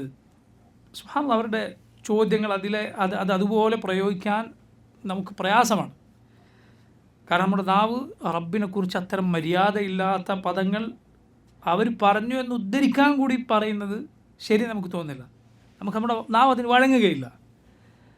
അവർ പറഞ്ഞ വർത്തമാനങ്ങളിൽ ഒന്നാണ് എന്ത്, ഇവിടെ രാത്രിയാകുമ്പോൾ വേറെ സ്ഥലത്ത് പകലല്ലേ, അവിടെ പകലാകുമ്പോൾ ഇവിടെ രാത്രിയല്ലേ, എന്നിട്ട് പിന്നെ അവൻ്റെ വക ഒരു പരിഹാസം പറയും, എന്നിട്ട് അയാളുടെ വക ഒരു പരിഹാസം പറയും. സുബ്ഹാൻ, എന്താണ് ഈ റബ്ബിനെ കുറിച്ച് മനസ്സിലാക്കിയിട്ടുള്ളത്? അള്ളാഹുവിനെ കുറിച്ച് എന്താണ് ഈ മനസ്സിലാക്കിയിട്ടുള്ളത്? അല്ലാഹു അലാ കുല്ലി ഷൈഇൻ ഖദീർ, അള്ളാഹു ഇത് കാര്യത്തിന് കഴിവുള്ളവനാണ്. നീ ഇറങ്ങുന്നത് പോലെ നിനക്ക് ബാധകമായ സമയം, നിനക്ക് ബാധകമായ രാത്രി പകൽ, ഇതൊക്കെ ആകാശഭൂമികളെ പടച്ച, സൂര്യനെയും ചന്ദ്രനെയും പടച്ച, ഭൂമിയെ പടച്ച റബ്ബിന് ബാധകമാക്കുകയാണോ? അള്ളാഹുവിന് ബാധകമാക്കുകയാണോ നീ? റസൂലുള്ളാഹി സ്വല്ലല്ലാഹി അലൈഹി വസല്ലം പറഞ്ഞിട്ടുണ്ട്, ഒരാൾ അൽഹംദുലില്ലാഹി റബ്ബിൽ ആലമീൻ എന്ന് പറഞ്ഞാൽ ഫാത്തിഹയിൽ അള്ളാഹു ഹമിദനി അബ്ദി, എൻ്റെ അടിമ എന്നെ സ്തുതിച്ചു എന്ന് പറയും. റഹ്മാൻ റഹീം എന്ന് പറഞ്ഞാൽ അസ്ന അലയ്യ അബ്ദി, എൻ്റെ അടിമ എന്നെ പുകഴ്ത്തി, ഇങ്ങനെ മറുപടി പറയും. ഒരു നേരത്ത്, ഒരേ നേരത്ത് ലോകത്ത് എത്ര ആളുകൾ നിസ്കരിക്കുന്നുണ്ട്, എത്ര ആളുകൾ ഫാത്തിഹ ഓതുന്നുണ്ട്. ഒരു മുസ്ലിമിന് യാതൊരു പ്രയാസവുമില്ല, അള്ളാഹു എല്ലാവരോടും മറുപടി പറയും എന്ന് പറയാൻ. കോടാനുകൂടി മനുഷ്യർ പരലോകത്ത് അള്ളാഹു വിചാരണ ചെയ്യും. ഓരോ മനുഷ്യനോട് അള്ളാഹു സംസാരിക്കുമെന്ന് ഹദീസിൽ വന്നിട്ടുണ്ട്. അവനും അള്ളാഹുവിനും ഇടയിൽ ഒരു തുർജുമാൻ, ഒരു ദിഭാഷ്, ഒരു പരിഭാഷകനില്ലാതെ അള്ളാഹു സംസാരിക്കും എന്ന് ഹദീസിൽ വന്നിട്ടുണ്ട്. പോട്ടെ, റബ്ബിൻ്റെ കാര്യം ഇത്. റബ്ബിൻ്റെ പടപ്പുകളിലൊരു പടപ്പാണ് മലക്കുൽ മൗത്ത്. മലക്കുൽ മൗത്ത്, ലോകത്ത് എത്ര ആളുകൾ ഒരേ സമയത്ത് മരിക്കുന്നുണ്ട്, ഒരേ സമയത്ത് എല്ലാ ആളുകളുടെയും റൂഹ് അള്ളാഹു പിടിക്കാൻ ഏൽപ്പിച്ചിട്ടുള്ളത് ഒരു മലക്കുൽ മൗത്തിനെയാണ്. ആ മലക്കുൽ മൗത്തിന് സഹായികളുണ്ട്. പക്ഷേ ഈ മലക്കുൽ മൗത്ത് ഓരോ മനുഷ്യൻ മരിക്കുമ്പോഴും അവിടെ സന്നിഹിതനായിരിക്കും. ഹദീസിൽ വന്നതാണ്. ഇത് റബ്ബിൻ്റെ ഒരു പടപ്പാണ്. മലക്കുൽ മൗത്ത് റബ്ബല്ല, റബ്ബിൻ്റെ ഒരു പടപ്പാണ്. ഒരു പടപ്പിനെ ഈ രൂപത്തിൽ നിശ്ചയിക്കാൻ അള്ളാഹുവിന് സാധിക്കുമെങ്കിൽ റബ്ബിൻ്റെ ഖുദ്റത്ത് എന്തായിരിക്കും? അള്ളാഹുവിൻ്റെ മഹത്വം എത്ര വലുതാണ്. അത് മനസ്സിലാക്കാതെ ഇങ്ങനെ വ്യാഖ്യാനിക്ക് നമുക്ക് കാണാം. നോക്കൂ, ഹദീസുൻ നുസൂൽ, അള്ളാഹു ഇറങ്ങും എന്നത് നമ്മൾ വിശ്വസിക്കുന്നു, നമുക്ക് യാതൊരു പ്രയാസവുമില്ല. ഇത് വിശ്വസിക്കാൻ പ്രയാസമാർക്കാൻ ഇത്തരം തെറ്റായ ചിന്താഗതികൾ കൽബിൽ കയറിയ ആളുകൾക്കാണ്. അവർ പറയും ഇവരുടെ റബ്ബ് ഇറങ്ങുന്ന റബ്ബ്, കയറുന്ന റബ്ബ്. അങ്ങനെയുള്ള ആളുകൾ പറയുന്നത് വളരെ മോശമായ ഒരു ശൈലിയിലാണ്. പക്ഷെ പറയുന്നതിൻ്റെ ചുരുക്കം ഇതാണ്, ഇറങ്ങുന്ന റബ്ബ്, കയറുന്ന റബ്ബ്. ആരെയാണ് ഈ പരിഹസിക്കുന്നത്? റസൂലുള്ളാഹി സ്വല്ലല്ലാഹി അലൈഹി വസല്ലം പറഞ്ഞതാണ് ഇതൊക്കെ. ഇതുകൊണ്ടാണ് നോക്കൂ, ഷെയ്ഖുൽ ഇസ്ലാം ഇബ്നു തൈമിയ്യ റഹിമഹുല്ലാഹ് അദ്ദേഹം പറഞ്ഞ ഒരു അമീറുണ്ട്, അബ്ദുല്ലാഹി ഇബ്നു താഹിർ എന്നു പേരുള്ള ഖുറാസാനിലെ ഒരു പണ്ട് കാലത്ത് ജീവിച്ച പണ്ഡിതനായിരുന്നു. ഇമാം ഇസ്ഹാഖ് ഇബ്നു റാഹവി, നമ്മൾ കഴിഞ്ഞ ദർസിൽ പറഞ്ഞു ഇമാം ഇസ്ഹാഖിൻ്റെ കാര്യം, ഇമാം ബുഖാരിയുടെ ഉസ്താദായിരുന്നു. ഇമാം ബുഖാരിക്ക് സഹീഹ് എഴുതാൻ പ്രേരണ നൽകിയ ഉസ്താദായിരുന്നു അദ്ദേഹം. അദ്ദേഹം പറയുകയുണ്ടായി, ജമഅനി വഹാദൽ മുബ്തദ, എന്നെയും ഈ മുബ്തദഇനെയും, അഥവാ ഇബ്രാഹിം ഇബ്നു അബി സാലിഹ് എന്നു പേരുള്ള ജഹ്മികളിൽപ്പെട്ട അള്ളാഹുവിൻ്റെ സിഫത്തുകൾ നിഷേധിക്കുന്ന ഇബ്രാഹിം ഇബ്നു അബി സാലിഹ്, എന്നെയും ഇയാളെയും ഈ അബ്ദുല്ലാഹി ഇബ്നു താഹിർ എന്ന ഖുറാസാനിലെ അമീർ ഒരു മജ്ലിസിൽ വിളിച്ചു കൂട്ടി. എന്നിട്ട് ന്യായങ്ങൾ അങ്ങോട്ടും ഇങ്ങോട്ടും പറയാൻ പറഞ്ഞു. എന്നിട്ട് എന്നോട് ഈ റബ്ബിൻ്റെ നുസൂലിനെ കുറിച്ച്, അള്ളാഹു ഇറങ്ങുന്നതിനെ കുറിച്ച് ചോദിച്ചു. അപ്പോൾ ഇമാം ഇസ്ഹാഖ് ഇബ്നു റാഹവി പറയാണ്, ഞാൻ എന്ത് ചെയ്തു? ഞാൻ ഹദീസുകളൊക്കെ ഉദ്ധരിച്ചു, റബ്ബിൻ്റെ നുസൂലിനെ കുറിച്ചുള്ള ഹദീസുകളൊക്കെ ഉദ്ധരിച്ചു. അപ്പോൾ ഈ മുബ്തദി പറയുകയാണ്, നമ്മുടെ നാട്ടിലെ പേരോടൊക്കെ പറയുന്ന പോലത്തെ അർത്ഥമാണ്. അയാൾ പറഞ്ഞു, കഫർതു ബിറബ്ബിൻ യൻസിലു മിൻ സമാഇൻ ഇലാ സമാ, ഇങ്ങനെ ഒരാകാശത്തിൽ നിന്ന് അടുത്ത ആകാശത്തിലേക്ക് ഇറങ്ങി വരുന്ന ഒരു റബ്ബിനെ ഞാൻ അംഗീകരിക്കുന്നില്ല, ഞാൻ നിഷേധിച്ചിരിക്കുന്നു. അങ്ങനെ റബ്ബിനെ എനിക്ക് വിശ്വാസമില്ല എന്ന് പറഞ്ഞു. ഇതാ ന്യായം നോക്കി. സാധാരണക്കാരായ ആളുകളെ തെറ്റിക്കാൻ, അവരെ വഴിപിഴപ്പിക്കാൻ, അവരെ തെറ്റിദ്ധരിപ്പിക്കാൻ ഇങ്ങനത്തെ വൈകാരികമായ വാക്കുകൾ ഈ ആളുകൾ എടുത്തു പറയും. ഒരു ആകാശത്തിന് അടുത്ത ആകാശത്തിലേക്ക് ഇറങ്ങി വരുന്ന, ആകാശം ഇങ്ങനെ ഇറങ്ങുന്ന ഒരു റബ്ബിൽ ഞാൻ വിശ്വസിക്കുന്നില്ല, അങ്ങനെ റബ്ബിൽ ഞാൻ വിശ്വസിക്കുന്നില്ല. ഇസ്ഹാഖ് റഹിമഹുല്ലാഹ് അദ്ദേഹം പറഞ്ഞു, ആമൻതു ബിറബ്ബിൻ യഫ്അലു മാ യശാ, ഉദ്ദേശിക്കുന്നത് ചെയ്യുന്ന റബ്ബിൽ ഞാൻ വിശ്വസിച്ചിരിക്കുന്നു. അവൻ ഉദ്ദേശിക്കുന്നത് ചെയ്യുന്ന റബ്ബിൽ ഞാൻ വിശ്വസിച്ചിരിക്കുന്നു. ഏതാണ് യഥാർത്ഥത്തിൽ മഹത്വം എന്ന് പറയുന്നത്? അവൻ ഉദ്ദേശിക്കുന്നത് ഒരുവൻ ചെയ്യുന്ന, അതാണ് യഥാർത്ഥത്തിൽ മഹത്വം എന്ന് പറയുന്നത്. അപ്പോൾ നമുക്ക് ഇങ്ങനെ വൈകാരികമായ എന്തെങ്കിലും പറഞ്ഞ ആളുകളെ തെറ്റിദ്ധരിപ്പിക്കുക എന്നുള്ളത് ഈ ആളുകളുടെ ശൈലിയാണ്. ഇവരുടെ റബ്ബ് അങ്ങനെയാണ്, ഇവരുടെ റബ്ബ് ഇങ്ങനെയാണ്. അത് ചിലപ്പോൾ ചെറിയ വിഷയമാണെങ്കിൽ പോലും തൗഹീദിൻ്റെ ആളുകളിൽ നിന്ന് ജനങ്ങളെ തെറ്റിക്കാൻ ജനങ്ങളിങ്ങനത്തെ പല ഇതുപോലുള്ള മുസ്ലിയാക്കന്മാർ പല നമ്പറുകളും പ്രയോഗിക്കും. ഈ പേരോട് മുസ്ലിയാർ ഒരിക്കൽ പറഞ്ഞു, പിന്നെ ഒരു പൊതുപരിപാടി പറയാം, മോനെ മുസഫ് എടുത്തിട്ട് പറഞ്ഞു ഫാത്തിഹ സൂറത്ത് എടുത്ത് ഫാത്തിഹ സൂറത്ത് കണ്ടില്ലേ, ബിസ്മി കണ്ടില്ലേ, ഈ ബിസ്മി ഉണ്ടോ ഇല്ലേന്ന് നമ്മൾ ഇവരും തമ്മിൽ തർക്കത്തിലാണ്. ഈ ബിസ്മി ഉണ്ടോ ഇല്ലേന്ന് നമ്മൾ ഇവരും തമ്മിൽ തർക്കത്തിലാണ്. എന്താണ് അയാൾ ഉദ്ദേശിക്കുന്നത്? നമ്മുടെ നാട്ടിൽ പൊതുവെ നമ്മുടെ മസ്ജിദുകൾ ബിസ്മി പതുക്കാണല്ലോ ഓതാറുള്ളത്. ബിസ്മി പതുക്കെ ഓതണോ ഉച്ചത്തിൽ ഓതണോ എന്നത് ഫിഖ്ഹിയായ ഒരു മസ്അലയാണ്. അത് വേറെ കാര്യം, ഫിഖ്ഹിയായ ഒരു മസ്അലയാണത്. അതൊരു പിന്നെ ഉസൂലിയായ വിഷയമല്ല, ഒരു അടിസ്ഥാനപരമായ വിഷയമല്ലത്. പക്ഷേ അതിൽ കൂടുതൽ ശരിയായ അഭിപ്രായം എന്ന നിലക്ക് ഫാത്തിഹയിൽ ബിസ്മി പതുക്കെ ഓതുന്ന ആളുകളെ തെറ്റിദ്ധരിപ്പിക്കാൻ എന്താണ് അയാളുടെ ഉദ്ദേശം? എന്താണ് അയാളുടെ ഉദ്ദേശം? ഇതല്ല, അയാളുടെ ഉദ്ദേശം വേറെയാണ്. ഇവർ പറയുന്നത് തൗഹീദിൽ നിന്ന് ആളുകൾ അകലണം. അതുകൊണ്ട് അസാധാരണക്കാരായ ആളുകളെ പെട്ടെന്ന് തെറ്റിദ്ധരിപ്പിക്കാൻ വേണ്ടി പറയാണ്, ഇതാ ബിസ്മി ഇതിലുണ്ടോ ഇല്ലേ എന്നുള്ളത് നമ്മൾ ഇവരും തമ്മിലുള്ള തർക്കമാണ്. അപ്പോൾ വഹാബികൾക്ക് ബിസ്മിയേ ഇല്ല എന്ന് ചിലപ്പോൾ ആരെങ്കിലും തെറ്റിദ്ധരിക്കണമെങ്കിൽ തെറ്റിദ്ധരിച്ചോട്ടെ. വഹാബികളുടെ രാജ്യത്ത് നിന്ന് അടുക്കുന്ന മുസാഫ് സൗജന്യം വാങ്ങിപ്പോയിട്ടാണ് ഈ പറയുന്നത്. അതായിരിക്കും മിക്കവാറും കയ്യിലുണ്ടാവുക. അതിലെ ബിസ്മി കാണിച്ചിട്ടാണ് ഈ പറയുന്നത്. കണ്ടോ, ഇവർ നമ്മളും തമ്മിലുള്ള തർക്കമാണെന്ത്, ബിസ്മി ഉണ്ടോ, ഫാത്തിഹയിൽ ബിസ്മി ഉണ്ടോ ഇല്ലേ എന്നുള്ളത്. സാധാരണക്കാരായ ആളുകൾ അവരുടെ വൈകാരികമായ വിഷയങ്ങൾ മുതലെടുത്ത് ഇങ്ങനെ അവരെ തെറ്റിദ്ധരിപ്പിക്കാൻ നോക്കുക എന്നത് ഈ ബിദഅത്തിൻ്റെ കക്ഷികളുടെ എക്കാലത്തെയും സ്വഭാവമാണ്. അപ്പോൾ നോക്കൂ, പറഞ്ഞു വന്നത് നുസൂലിൽ നമ്മൾ വിശ്വസിക്കുന്നു, അതിനെക്കുറിച്ചുള്ള വ്യാഖ്യാനങ്ങൾ തീർത്തും തെറ്റാണ്. ഒരു കാര്യം മാത്രം പറഞ്ഞ് അവസാനിപ്പിക്കാം. അതായത് നിങ്ങൾ നോക്കൂ, ഈ ആളുകൾ ഇതിന് പറയുന്ന ദുർവ്യാഖ്യാനമാണ്. ഒന്നുകിൽ റഹ്മത്ത് ഇറങ്ങും, അല്ലെങ്കിൽ അള്ളാഹിൻ്റെ കൽപ്പന ഇറങ്ങും, അല്ലെങ്കിൽ എന്താണ് അവർ വ്യാഖ്യാനം, മലക്കിറങ്ങും. നോക്കൂ, ശരി, നബി സല്ലല്ലാഹു അലൈഹി വസല്ലം ഹദീസിൽ വന്നത് എന്താണ്? അള്ളാഹു ഇറങ്ങും, എന്നിട്ട് റബ്ബ് പറയും മെയ്യദഊൻ, ആരുണ്ട് എന്നോട് ദുആ ചെയ്യാൻ, ഞാൻ ഉത്തരം നൽകാം. ഇവരെ വ്യാഖ്യാനം വെച്ച് നോക്കി, ആരാണ് ഈ പറയുന്നത്? മലക്ക് പറയുമോ എന്നോട് ആരുണ്ട് ദുആ ചെയ്യാനെന്ന്, ഞാൻ ഉത്തരം നൽകാമെന്ന്? എങ്ങനെ റബ്ബ് പറയും? എങ്ങനെ മലക്ക് പറയും? അള്ളാഹുൻ്റെ അമർ, അള്ളാഹുവിൻ്റെ കൽപ്പന എങ്ങനെ പറയും? അള്ളാഹുവിൻ്റെ റഹ്മത്ത് എങ്ങനെ അത് പറയും? മാത്രമല്ല അള്ളാഹുവിൻ്റെ അമറും അവൻ്റെ റഹ്മത്തും അത് രാത്രിയുടെ അവസാന സമയത്ത് മാത്രമാണോ ഇറങ്ങുന്നത്? അല്ലല്ലോ. അള്ളാഹുവിൻ്റെ അമർ, അള്ളാഹുവിൻ്റെ കൽപ്പനയും അള്ളാഹുവിൻ്റെ റഹ്മത്തും അള്ളാഹുവിൻ്റെ മലായിക്കത്തും ഏത് സമയത്തും ഇറങ്ങുന്നുണ്ട്. അതുകൂടാതെ റഹ്മത്ത് എന്താണെന്ന് അർത്ഥം എന്ന് സങ്കല്പിച്ച് നോക്കി. എന്തിനാണത് ഭൂമിയോടടുത്ത ആകാശത്തിലേക്ക് ഇറങ്ങുന്നത്? ഭൂമിയിൽ അള്ളാഹിൻ്റെ റഹ്മത്ത് എത്ര ആവശ്യമുണ്ട്?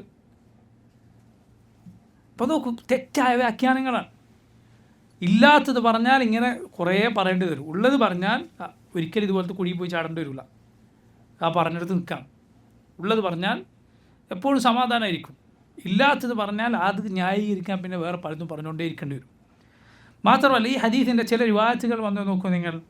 ഇമാം അഹ്മദിൻ്റെ മുസ്നദിൽ കാണാം, ഇങ്ങനെ പറഞ്ഞു എന്നാണ് റബ്ബ്, ലാ അസ്അലു അൻ ഇബാദി അഹദൻ ഗൈരി, എൻ്റെ അടിമകളെക്കുറിച്ച് ഞാൻ വേറെ ഒരാളോടും ചോദിക്കാൻ പോകുന്നില്ല, ഞാൻ എന്നോട് തന്നെ ചോദിക്കുള്ളൂ. എന്ത്? മൻ ദാ യസ്തഗ്ഫിറുനി ഫഅഗ്ഫിറ ലഹു, ആരുണ്ട് എന്നോട് പാപമോചനം തേടാൻ, എന്നിട്ട് ഞാൻ അവന് പുറത്തു കൊടുക്കാൻ. റബ്ബ് ഇങ്ങനെ പറയുമെന്നാണ് അഹ്മദിൻ്റെ മുസ്നദിൽ നമുക്ക് കാണാം. ഇതെങ്ങനെ ഒരു മലക്ക് പറഞ്ഞാൽ ഇതെങ്ങനെ ശരിയാവും?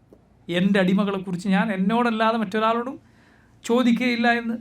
അതുപോലെ നോക്കൂ, സഹീഹ് മുസ്ലിമിൽ ഈ ഹദീസിൻ്റെ ഒരു റിവായത്തിൽ കാണാം, അനൽ മലിക്, ഞാനാണ് യഥാർത്ഥ രാജാവ്, മൻ ദല്ലദീ യദ്ഊനി ഫഅസ്തജീബ ലഹു, ആരുണ്ട് എന്നോട് ദുആ ചെയ്യാൻ, ഞാൻ അവന് ഉത്തരം നൽകാം. എങ്ങനെ ഇത് അംറിന് ശരിയാവും? അള്ളാഹിൻ്റെ കൽപ്പനക്ക്, റഹ്മത്തിന്, മലക്കിന് ഇതെങ്ങനെ ശരിയാവും? ഒരിക്കലുമില്ല. അപ്പം ഇത് ശരിയായ വിശ്വാസം എന്ന് പറയുന്നത് അള്ളാഹു ഇറങ്ങി വരുമെന്നാണ്. ഇതിൽ ഈമാനികമായ പാഠം മുഅ്മിനീങ്ങൾക്കുള്ളത് ആ സമയം മുതലെടുക്കുക എന്നതാണ്. ഫജ്റിന് മുമ്പുള്ള സമയം അത് വളരെ വിലപ്പെട്ട സമയമാണ്. ആ സമയം ഒരാൾക്ക് എഴുന്നേൽക്കാൻ സാധിച്ചാൽ, വുദൂ ചെയ്യാൻ സാധിച്ചാൽ, അള്ളാഹുവിനോട് ദുആ ചെയ്യാൻ സാധിച്ചാൽ, നിസ്കരിക്കാൻ സാധിച്ചാൽ, അള്ളാഹുവിൻ്റെ റബ്ബ് സുബ്ഹാനഹു വ തആലയുടെ പ്രാർത്ഥനക്കുത്തരം എന്ന വാഗ്ദാനം പറയപ്പെട്ടിട്ടുള്ള അള്ളാഹു ഇറങ്ങി വരുന്ന സമയമാണത്. അതുകൊണ്ട് ആ സമയം നഷ്ടപ്പെട്ടു പോവുക എന്നത് അത് വലിയ നഷ്ടമാണ്. നബി സല്ലല്ലാഹു അലൈഹി വസല്ലം ഹദീസുകളിൽ അവിടുന്ന് ഇശാഇന് മുമ്പുള്ള ഉറക്കം, അതുപോലെ ഇശാഇന് ശേഷമുള്ള സംസാരം നബി സല്ലല്ലാഹു അലൈഹി വസല്ലം വെറുത്തിരുന്നു എന്ന് വന്നിട്ടുണ്ട്. ഇഷാഇന് മുമ്പുള്ള ഉറക്കം വെറുത്ത എന്തുകൊണ്ടാണ്? അത് ഉറങ്ങിയാൽ ചിലപ്പോൾ ഇഷാ നഷ്ടപ്പെട്ടു പോയേക്കും. ഇഷാഇന് ശേഷമുള്ള സംസാരം വെറുത്തത് എന്തുകൊണ്ടാണ്? ഒന്നുകിൽ ഖിയാമുൽ ലൈൽ അല്ലെങ്കിൽ ഫജ്ർ തന്നെ നഷ്ടപ്പെട്ടേക്കും എന്നതുകൊണ്ടാണ്. അതുകൊണ്ട് അത് വളരെ ശ്രദ്ധിക്കേണ്ട കാര്യമാണ്. അതായത് നബി സല്ലല്ലാഹു അലൈഹി വസല്ലം ഒരു കാരണവശാലും ഒരിക്കലും ഇശാഇന് ശേഷം സംസാരിച്ചിട്ടില്ല എന്നല്ല. നബി സല്ലല്ലാഹു അലൈഹി വസല്ലം ഭാര്യമാരോട് ഇശാഇന് ശേഷം സംസാരിച്ചിരുന്നത് ഹദീസുകളിൽ കാണാം. ചില പണ്ഡിതന്മാർ ഭാര്യമാരോട് സംസാരിക്കുന്നത് ഇതിൽ ഉൾപ്പെടില്ല എന്ന് വരെ പറഞ്ഞത് കാണാം. ഭാര്യമാരോട് സംസാരിക്കുന്നത് ഇതിൽ ഉൾപ്പെടുകയില്ല എന്ന് വരെ പറഞ്ഞത് കാണാം ഈ ഹദീസിൻ്റെ അടിസ്ഥാനത്തിൽ. അതുപോലെ റസൂലുള്ളാഹി സ്വല്ലല്ലാഹു അലൈഹി വസല്ലം ഇശാഇന് ശേഷം ഇരുന്നതും സംസാരിച്ചതും വന്നിട്ടുണ്ട് ഹദീസുകൾ. അതുകൊണ്ടാണ് ആരും അത് ഹറാമാണെന്ന് പറഞ്ഞിട്ടില്ല. പക്ഷേ ഒരാൾക്ക് ഉറപ്പാണ് എന്ത്, ഞാൻ ഇങ്ങനെ പോയാൽ എൻ്റെ ഫജ്ർ പോകും എന്നൊരാൾക്ക് ഉറപ്പായാൽ അത് ഹറാമാണ്. ഒരാൾക്ക് ഉറപ്പായി കഴിഞ്ഞാൽ എൻ്റെ ഫജ്ർ ഈ നിലക്ക് പോയാൽ സുബസ്കാരം പോകും, എൻ്റെ സമയം നഷ്ടപ്പെട്ടു എന്ന് കണ്ടാൽ ആ ഉറക്കമിളക്കല്ല സംസാരിച്ചിട്ടാലും എന്തായാലും അത് ഹറാമാണ്, പാടില്ല. അല്ലെങ്കിൽ അത് വളരെ ശ്രദ്ധിക്കേണ്ട കാര്യം. കാരണം അത് ശീലമാക്കിയാൽ പിന്നെ നമുക്ക് ഒരിക്കലും ഈ സമയം കിട്ടുകയില്ല. ഈ അള്ളാഹു ഇറങ്ങി വരുന്ന സമയം നമുക്ക് നഷ്ടപ്പെട്ടു പോകും. അതുകൊണ്ട് പ്രത്യേകിച്ച് നോക്കും, പകൽ കൂടുകയും രാത്രി കുറയുകയും ചെയ്യുന്ന ഇതുപോലുള്ള സമയത്തും, ഉഷ്ണകാലത്ത് പകൽ കൂടുകയും ശൈത്യകാലത്ത് പകൽ കുറയുകയും ചെയ്യും. ആ സമയത്ത് പ്രത്യേകം ശ്രദ്ധിക്കണം. കാരണം ഒന്ന് ശ്രദ്ധിച്ചില്ല എങ്കിൽ ഖിയാമുൽ ലൈൽ പോകട്ടെ, ഫജ്ർ തന്നെ നഷ്ടപ്പെട്ടു പോകും. വലിയ നഷ്ടമാണ്. അപ്പോൾ നോക്കൂ, രാത്രിയുടെ ഈ സമയം അത് കിട്ടാൻ എന്തു ചെയ്യാൻ നമ്മൾ ആലോചിക്കേണ്ട, ശ്രദ്ധിക്കേണ്ട കാര്യമാണ്.